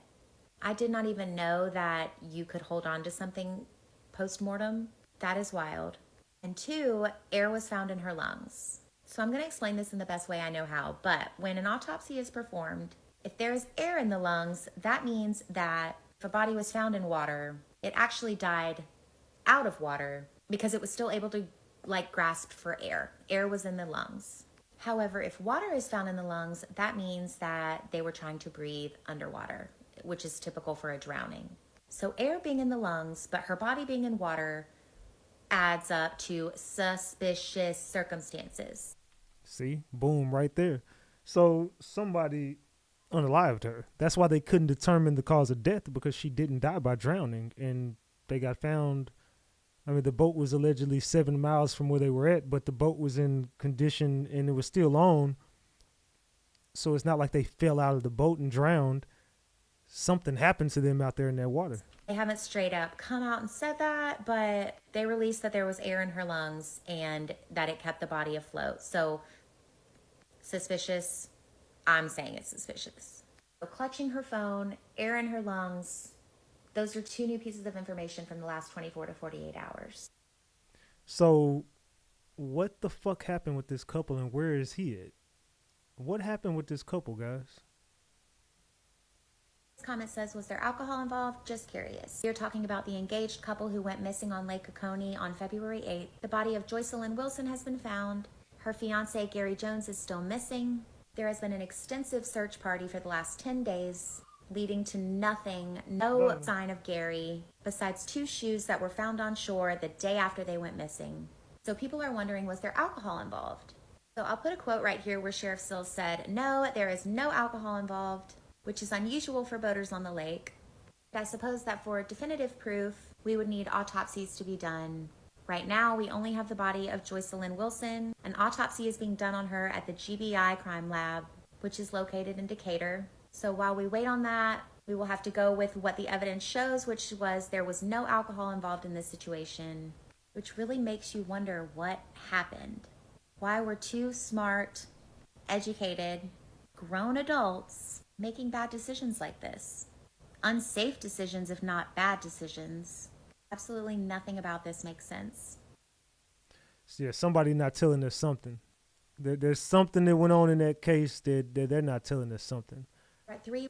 Not all the details they're not giving us all the details. But we're talking about the engaged couple that went missing on Lake Oconee. It was 10 days ago on February 8th where Gary Jones was celebrating his 50th birthday with his fiancée, Joselyn Wilson. They went out to Lake Oconee to spend the night at the lodge. They put their boat in around 3:30, but by 5:30, their boat was abandoned and they were nowhere to be found. 24 hours later, Joselyn's body was found. The body of her fiancé has yet to be recovered. Sheriff Sills said that they have not expanded their search outside of the lake, that this actually isn't a search anymore. It's a recovery search, which is basically to recover a body. Very little expectation that they would find someone alive. This has been a very extensive, unprecedented search. Sheriff Sills said it's basically the largest, most broadest search they've ever had on Lake Oconee. Because storytelling is not my forte when I'm staring at a screen, I literally cannot remember what I'm supposed to say. I get into the flow of things and then I realize I have to go back and my sentences sound chopped and screwed. So I'm going to read this article from WGXA News. It says, here's what we verified with the sheriff. So we know that on February 8th, the couple checked into a hotel located near Highway 44, which is the lodge at Lake Oconee. Almost immediately after checking into the hotel, the couple launched Jones's fishing boat into the lake. They put in the boat at the marina at 3:30, and by 5:30, the boat was spotted unmanned in the water about 7 miles away from where they put in. Sheriff Sills said that per his understanding, a medical examiner discovered fluid and air in Wilson's lungs. So that's new. I did not know about the fluid. I only knew about the air, which leads me to believe, was she struggling to stay alive before she went under? I just don't know how there's air and fluid, but I'm not a coroner. Sills said the presence of air in the lungs is likely why the body was found floating and not beneath the lake's surface. The sheriff said there is currently no evidence indicating search efforts for Jones be directed to land, which is what I just said.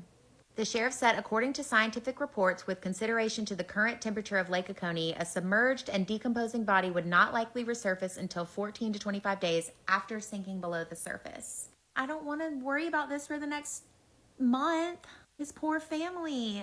Sheriff Sills told WGXA a pair of shoes belonging to Jones was found floating in the lake and not from where the boat was, not far from where the boat was, and Wilson's body was discovered. Could have sworn that they said where she was discovered, where they put in, where the shoes were. I don't know. Something was on opposite sides of the lake. I need to figure out what was on opposite sides because this is so confusing. However, Sills said that would not be out of the ordinary. He said Jones routinely wore his shoes loose and that he had verification of that in addition to speaking with a family. So what I heard was not only did they verify with Mike Jones, the brother of Gary Jones, that he routinely wore sneakers with loose laces, but that they also got surveillance footage from the Marathon gas station that the couple stopped at earlier that day to get gas. And apparently the footage showed what confirmed in Sheriff Sills' mind that he wore like loose laces on his shoes. The sheriff said that Wilson's phone was found in her hand. That is crazy to me. If I'm drowning or if I'm fighting for my life, I am not going to be clutching my phone. That's so weird. are currently taking measures to look at phone records. Sheriff Sills said, contrary to some social media posts, there is no indication that Jones's boat struck anything under the water, such as a log. He said there was no indication that another boat struck the couple's boat at all. Sheriff Sills said that Jones's license and wallet were found on the boat. Also found aboard was a cookie cake, likely to celebrate Jones's 50th birthday, and Sills said the boat contained bait, tackle, and one fishing rod. What kind of day of fishing is that going to be? What kind of fun is that going to be if you only have one rod? My current special interest, if you know, you know, is this case. I need to know everything. What happened? Yeah, that to me sounds like some bullshit. And can anybody tell me in the chat, is that a sundown town? I ain't from that area, so I don't know. Tell me, somebody in the chat, tell me, is that a sundown town? It said, like, he's fed up. It said, sound staged. Is that a sundown town? When the hell is the weather like in Georgia in February? They said, why would they be the only ones out there? Those lakes are scary. Sounds like a sundown. Where's Waldo? What about their bank accounts? Have they accessed their... Yeah, I would like to know that too. Said Gary and the sheriff, it's too cold to be on a boat with no heat. It's a setup at best. What is the temperature in Georgia in February? Isn't it cold? Yeah, I don't know why they would be on the boat as cold as it should have been out there. They said it is a sundown town. I'm not so fast to believe everything the cop said. He already sounds like he's shady. Yeah, he's already talking about, yeah, why are we looking for a dead man? Like, what you mean, why? So we can find the body. What the fuck? The lake is about 50 miles east of Atlanta. It seemed like a Lifetime movie similar to this story. If they don't find the husband, you have to look at him. It sounds like a setup. Yeah, I don't know. They say, yeah, it is. So it is a sundown town. So that's why they got unalived. They said cold in Georgia this month, real time. So it was cold the first week in February, I'm sure. So they got set up. And why we not to 1,000 likes? Shit, all these gems we've been dropping, double tap this screen. Why have we not hit 1,000 likes on this live, gang? What is going on? It's loose tonight. Let's look into this. All right, chat, let's dive in. Chat, this some wild shit. Detroit out here looking like the damn Arctic Ocean. The main water break really flooded everything. Southwest Detroit got hit bad. Like, bro, how they not know that old ass pipe was ready to give out? That thing been sitting there since the 1930s. Like, bro, that's just insane, chat. It's not just water, it's straight up ice water. That shit froze up quick. Imagine waking up, stepping out the door, and boom. Your whole street, a damn ice rink. Cars stuck, houses flooded. People probably like, hell nah, not today. Like, bro, ain't no way, chat. Like Detroit, really going through it right now, chat. Hope the city steps up for these people. Like, bro, this is a damn disaster. Like, bro, picture this. You just chillin', maybe sleeping good, then bam. Your whole basement, a swimming pool. Water up to your knees, furniture floating. Your heater out to commission. Like, bro, these people are most definitely feeling the worst of this chat. Like, if they don't have flood insurance, any damages that people got in their homes won't be covered by the insurance company's chat. Like, bro, this is so fucked up. Like, damn, fam. Does anyone in the chat live in Detroit and has been affected by these floods? Let me know in the comments. We could point you in the right direction, chat. So Detroit is flooded. What in the hell? It's like Detroit just keeps taking L after L after L. If it ain't the kids, it's just the city. Stay away from Detroit right now. Something is going to happen out there in Detroit. And I mean something worse than that flood. Something is going to happen in that city. Just watch and mark my words. This year is going to be a dramatic event that's going to happen out there in Detroit. I hope I'm wrong, but I just got a feeling like Detroit is fixing to get something. Something is going to happen out there. So you might want to stay the fuck out of Detroit right now. What do y'all think about Detroit right now, man? If it ain't the kids, it's the system, it's the police. Somebody said a smart city. I don't be wrong. Well, shit, they might just be ready to clean up Detroit because Detroit been bad for a long time. Detroit has been bad for a long, long time. We got to pray for Detroit. It is a sundown town. If it's a sundown town, then we know. I said Detroit is love. There ain't no love in Detroit. This is unjustifiable. The neglect and incompetence of people in charge is doing. Yeah, the people in charge in Detroit is the reason why Detroit is going down, and Detroit is in shambles right now. Detroit is in trouble. I'm gonna be real. Detroit is in serious trouble, dog. And I don't know what we can do to help save Detroit, but it's got to be something that we could do, especially for the children out there. CPS failing, the school system failing, the police failing. So, you can't go to call the school district to get answers. You can't call CPS to get answers. You can't call the police to get answers. You know that you can't trust any of these people. You can call them. They won't give you reasonable answers, and they probably won't talk to you, and they probably will take a report and be like, oh, okay, we'll look into it, and never do it. They'll throw the fucking report away when you hang up, like they did me when I called. All of these kids are screaming out for help. People are screaming out for help for the children out there, and they're not doing shit about it. You see the city's flooding. There's so many signs out there that people need to look at Detroit. There's so much crazy shit going on in Detroit right now. It's like nobody's paying attention to it. Detroit is in trouble. There's got to be something that we can do to help out Detroit, man, because Detroit is fixing to have a major event here pretty soon. And you might be looking at, is a smart city coming? Are they working on something out there? Is something in the water? Because these people is losing their motherfucking minds in Detroit, burying kids. Look at what Jarvis Butts did to these kids. Look at the mothers. It's not even just Detroit. Maybe it's just the state of Michigan. There's something is in that water. Maybe. I don't know. I could be wrong, and I'm just guessing. But I think that something is in the water in Michigan. I ain't just going to keep saying Detroit. I think it's all of Michigan. If I was y'all, I would not drink the water. Look, if anybody's smart enough, take the tap water and test it and see what the fuck you find in it. I guarantee you might find some lead or some crazy shit in that tap water. Something is in that tap water, just like I think that they performed a experiment in Chicago where 10, 12-year-old, 14-year-olds were turning into serial killers. It was turning into kids. Literally, do y'all remember being kids and you used to go outside and explore outside or go in the woods and travel around your city you lived in on your bike? Run around playing basketball all day, gotta be in when the street lights come on.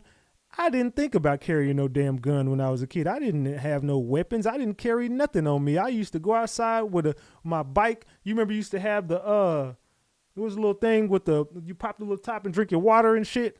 I don't even remember not a thermos. I can't remember what it was, but y'all know what I'm talking about. You used to have the little thing on your bike. You used to have the little cup holder on your bike. I used to fill my damn thermos up with water and just travel around the city. I don't give a damn how hot it was. As soon as I get done cleaning my room Saturday morning, I'm heading out. And I ain't coming back till Saturday night when the street lights come on. I didn't think about fighting and having no bodies. Now these days out in Chicago, Detroit, all these kids is catching bodies. These kids shouldn't nobody have bodies, but these kids got bodies. I'm talking about bodies on body. Like, how many you got, man? I got 4 on my belt. How many you got? I got 5. Look, nigga, you better catch up. And it's like, whoa, y'all trying to have a contest to see who can unalive the most people before they die? What the fuck is going on with y'all little ass kids, dog? Something is going on with y'all little kids, bro. Like, I don't know what it is, but it's loose. They like, man, I got my team got 20 on our belt. Like, oh, what you mean my team? This ain't Fortnite, fam. Y'all niggas playing Fortnite for real. Like, no. I got 0 bodies. I got 0. I don't want none. Hell no. You see, the last thing that I would want to do is to unalive anybody, but let alone unalive another black male that looks just like me. Like, that's a part of the problem, dog. And that's why we in the predicament that we in right now. And that's why no one takes shit we got going on serious. Y'all are out here unaliving people who look just like you. And that's a part of the plan that they wanted us to. You falling right into the trap. So you can unalive somebody who look like you and go get locked up with the rest of the people who did the same shit. And they all look like you as well. The system it's not really the system failing us. We are not outsmarting the system. You see, I figured out a way to escape the matrix. I figured out a way to beat the system. The system can't get to me. I beat the system. You got to learn how to outsmart the system. The system is controlling y'all. And y'all are we all living in a simulation, but y'all are living inside of a matrix. And you got to be able to escape this matrix. There's nothing wrong with working a 9 to 5. Hell, somebody got to work the 9 to 5. It's just not going to be me. I'm sorry. Me and 9 to 5s never got along. I can't do it, fam. This was my calling. Figure out your calling and escape that damn matrix, man. And catching bodies ain't going to be the way. Everybody double tap that screen for these children, though, man. Double tap the screen if you are about saving these children. Double tap that screen if you are about saving these children. We rode Apollos, LOL, and roller skates all day, and the street lights came on. Someone didn't have a bike. You let them ride on the back and hold on to the handlebars. Good old days. Salute, salute. He said, please double tap the screen. Even if you don't drink the water, they have to bathe, cook, and they need to. That's true. Salute Tiffany for that. Tiffany Gosh. Salute to you for that Tiny Thug membership. I appreciate the membership. Salute, salute, salute. I appreciate all y'all for getting these memberships and all the support y'all be giving me, man. I mean, we got $388. We $12 away from 4 honey buns. Look, JoJo bodied this shit tonight with 300 of her own.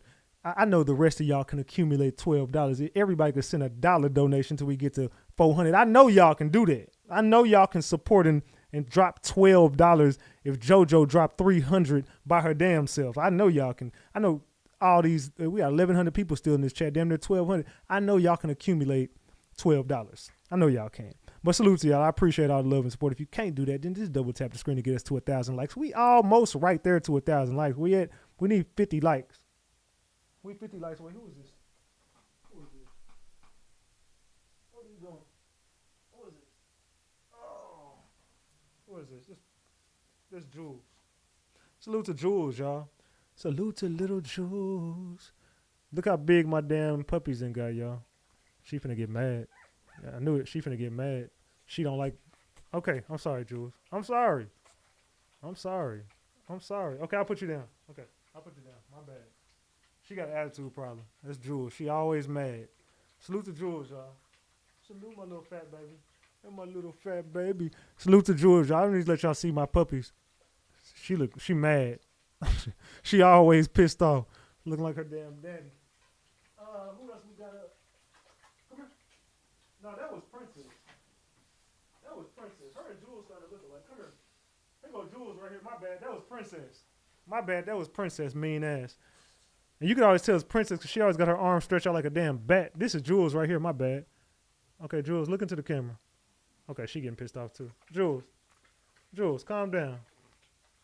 This Jules right here. My bad. That was Princess. This Jules.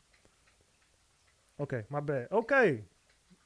she like put me down. Okay, my bad. Go down. Get down. Here go Prince. Oh, here go Prince. That's the biggest one right here, Prince. Here go Prince. He chilling. Okay, you cool? You chilling, thug?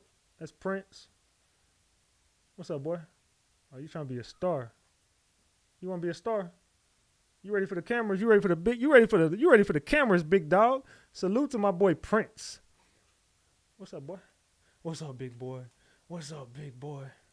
Okay, that's Prince right there. We got one more. Okay, he don't want to be in the camera no more. He like, man, put me down, okay? All right. Where is Jims? Where's Jims? Here goes Jims. And here goes Jims. Jims, look into the camera. Jims. There go Jims right there. Salute, say hey, say hi. That's Jims. She's so cute. She the smallest one. Hold up. Okay, I'm trying to. Okay, don't get me. She got attitude too. My bad. They all mad. Why y'all always getting mad? Okay, my bad. She like, don't put me in that damn camera. That's Jims right there. Salute to Jims. What's up, little bit? Okay. All right. Okay, they just pissed off. I gotta go clean that up. They all peeing right now. All right. Let's do a salute. I want one.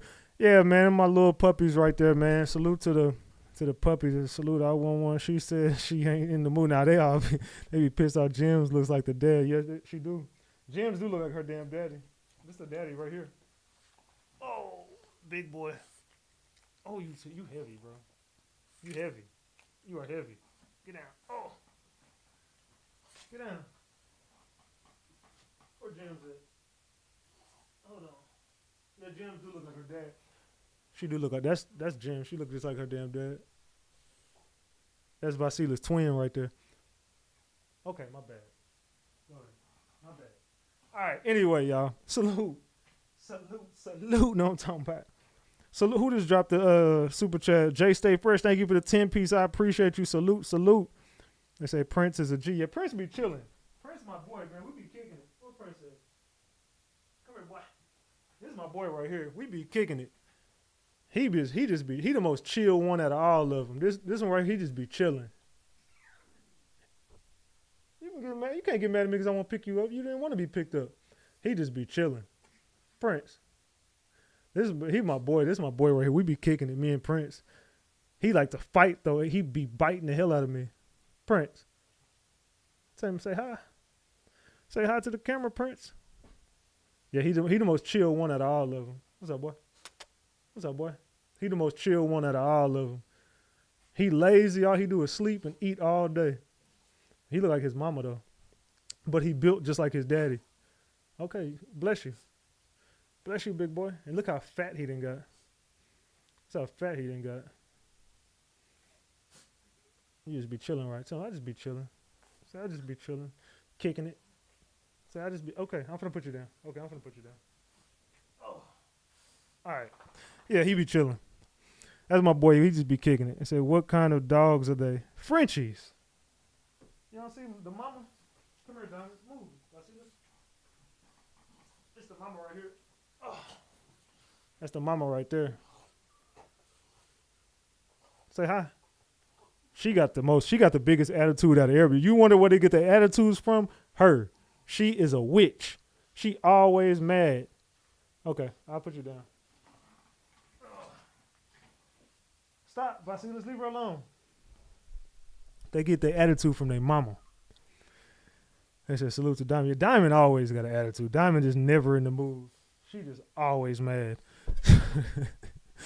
There's at least he working on the second family. So freaking cute. She is so beautiful.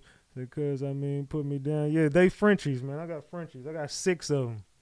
4 puppies and 2 adults. I got 6 Frenchies. And we 40 likes away, y'all, from 1,000 likes. Damn, I see this heavy as hell. And Diamond getting fat. Oh my God, James. Yeah, James is she's the cutest little one. Her and well, they all cute though in their own way. All of them are cute, but James is so adorable because she's so tiny. She looked just like her damn crazy ass daddy, but she got an attitude like her mama. And she built just like Diamond. I said, "Are you keeping all?" Yeah, I'm gonna keep them. I said, y'all see the video of the mom kids frozen partying last night? Yeah, I've showed that already. Hey, y'all gotta go like my dog's channel though. Go follow me on go follow my dog's channel, man. It's called the Frenchie I didn't forgot the damn name of it. Shit. Salute to TT Diva for that 10-piece on Cash App. I appreciate you. The Frenchie Kingdom. I don't know how the hell I forgot that. It's called the Frenchie Kingdom, y'all. Go like the Frenchie Kingdom. It's right here. If y'all go to that's my channel for my dogs, man. Y'all go to my dog's channel. It's called the Frenchie Kingdom, man. Y'all drop my link in the chat. Go to the Frenchie Kingdom, man. That's my channel for my dogs. Go support me on get me to 500, man. We at 407 right now. Give me the 500. Can y'all give me the 500? It's called the Frenchie Kingdom. I don't know if y'all can see that. The Frenchie Kingdom, man. On YouTube, the Frenchie Kingdom. That's my dog's channel. Go to the Frenchie Kingdom on YouTube. The Frenchie Kingdom. Go to that on YouTube, please and thank you. That's my dog's channel. Once again, the Frenchie Kingdom. The Frenchie Kingdom. That's my dog's channel. We're gonna be dropping content with all my dogs over there. So I just started that channel. So yeah, salute. Make sure y'all go support my dog's channel, man. You might drop that link for me in the chat. Y'all go support me. Y'all go support my dogs on that channel, the Frenchie Kingdom, y'all. Should I see it? Yeah, salute. Y'all make sure to go support me, man.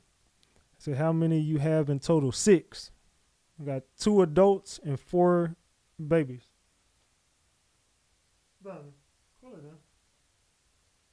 I got 2 adults, male and female, and then I got 3 puppy females and 1 male puppy. They said they is getting big. Hell yeah, they getting big. But I'm finna have to take them off of. They got to get off her nipple. Saturday. They finna transition over to soft food. I'm finna start weaning them off the nipple. I really need to start now. Said I sub. Thank you. I appreciate y'all for subbing to my dog's channel, man. Y'all ain't got a sub, but if you support me, you'll support my dog. Hey, we got 424 now. Hey, can y'all get me up to 500, man? Get me over there at the Frenchie Kingdom, man. The Frenchie Kingdom. Get me to 500 over here, man. Get my dogs over to 500. Salute, salute. The Frenchie Kingdom, y'all. The Frenchie Kingdom. That is my dog's channel. Salute to y'all. Support my dogs, man. They gotta, if I'm gonna keep them, they gotta make some money. They gotta get to work. They gotta have a job. Your ass gotta work. That's their channel, man. They gotta make their money, man. You know what I'm saying? These puppies is not cheap. I tell y'all right now, these puppies ain't cheap. And they time consuming like a motherfucker. French bulldogs, if you know about 1 French bulldog, just imagine having 6 of these motherfuckers. I love them though. I can't get rid of them. I love my dogs. Just subscribe. Thank y'all for subscribing. I appreciate y'all. Hey, y'all want to say bye? Who we got over here? Somebody taking a shit. Who is that? That's your fat butt. Who is it? Come here.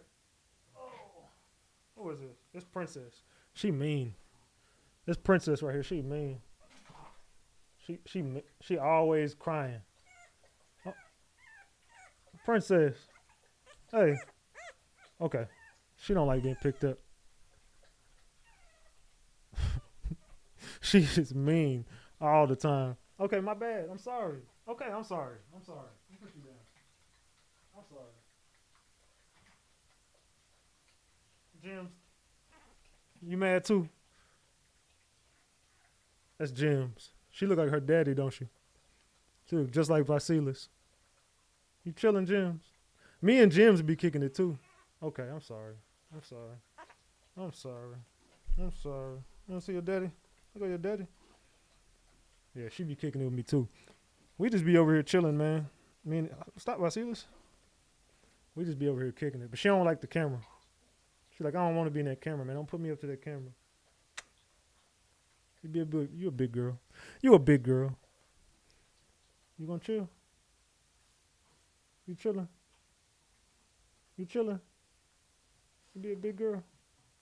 She look like, bro, if you don't put me the fuck She like, bro, if you don't put me the fuck down. All right. Salute. Thank you.